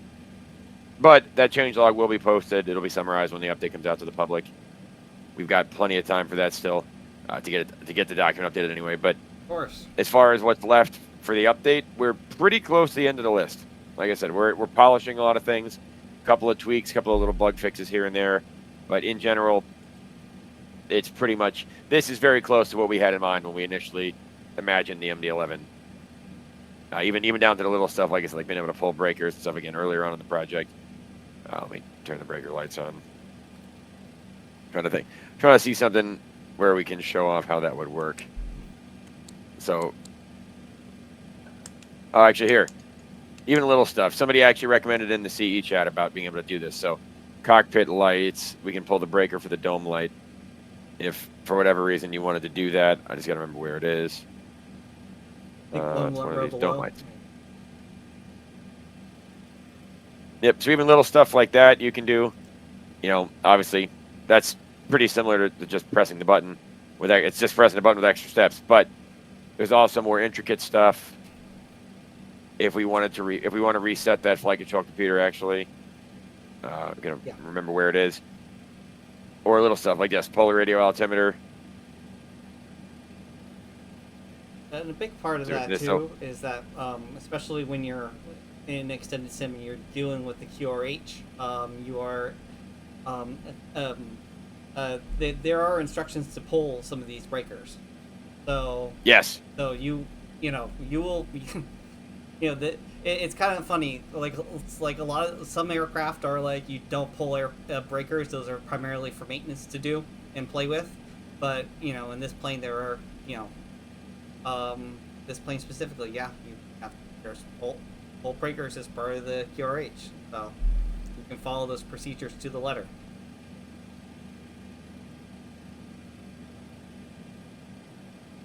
I think there's one of the breakers is the synoptic Q lights. I'm trying to remember where that one is. I don't even remember. There's, again, we have 113, I believe, is how many of them we have implemented. So there's a good amount to play with. It's not everyone, that's for sure. But we kind of said from the beginning it wasn't going to be every single breaker. I'm just trying to remember where this particular one is. Oh, here you go, master caution and Q lights. Pull that breaker. All the Q lights go out. Master caution goes out. We now do the test. Overspeed. No master caution. Overspeed. Which can happen as a random extended sim failure, by the way. So do your lights check, because sometimes it won't work. The test is there for a reason. Same with the hydraulics and everything else. But we could go on all day pulling breakers. I'm not going to pull every breaker here on screen, but we're kind of showing off the idea that that's how they all work, and they will interface with the systems in more or less the way you'd expect. Some of them are unusual, for sure. Some of them are the engine control breakers, for example. So the engine hydraulic pump control breakers, for example, command the pump on when the breaker is pulled. If for whatever reason the hydraulic system is screwing up and it won't let the pump come on, you pull the control breaker, forces the engine hydraulic pump on. Obviously, if the engine's not running, it's not going to do anything, but you can kind of bypass the hydraulic system controller that way. It's one of the steps in the QRH. Again, it's a weird one, but it's an option. Yeah. Beautiful. All right, I'll take any last questions, make sure there's nothing burningly left.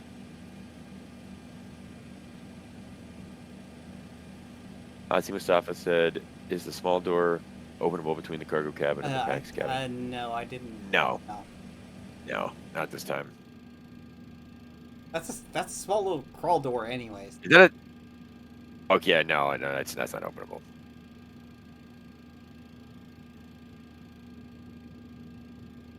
Still amazes me how much detail there is. We can actually read this stuff. Oh yeah. That'd be great. So we can go ahead and shut her down then, and I'll yeah. What? Obviously, I can't shut the power completely off while the doors are open because we're going to close the door. Of course. So for I guess next stream, what can? I guess I don't know. Have the next one scheduled? We don't have anything scheduled, but what are we thinking about for the next? So it's hard to say for sure right now because the next major thing is going to be when all this stuff is finished and coming out. It's not going to be that long, and I think that'll probably be the next major thing you hear from us about is when it's time for you guys to all give this a try. And after that, I know that we all have kind of agreed that we want to take more time to do these sorts of either video deep dives or live streams, or in other ways stay kind of connected to the community a little more than we have. So I know that's a long-winded way of saying we don't know yet, but there is a future with more live streams and ways to connect with us than there has been over the last year or two. Yeah, we'll definitely figure out when and the scheduling and general excitement for everyone all around. Yes, MSFS has decided I'm done with my flight anyway. Fantastic. It's because you have the specific setting turned on to do. Yeah. Well, Oh, and then the final thing. Wait. Yes.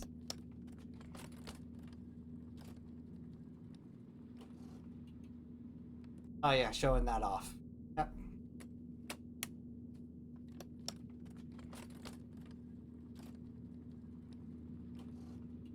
There we go. Look at that. That's Great way to end it. so wonderful. Well, thank you all for watching. We'll see you in the next video. I've been Taylor, and of course, he has been Collin. I'm Collin. Yeah. Enjoy the rest of your holiday week, everyone, and we will see you again very soon.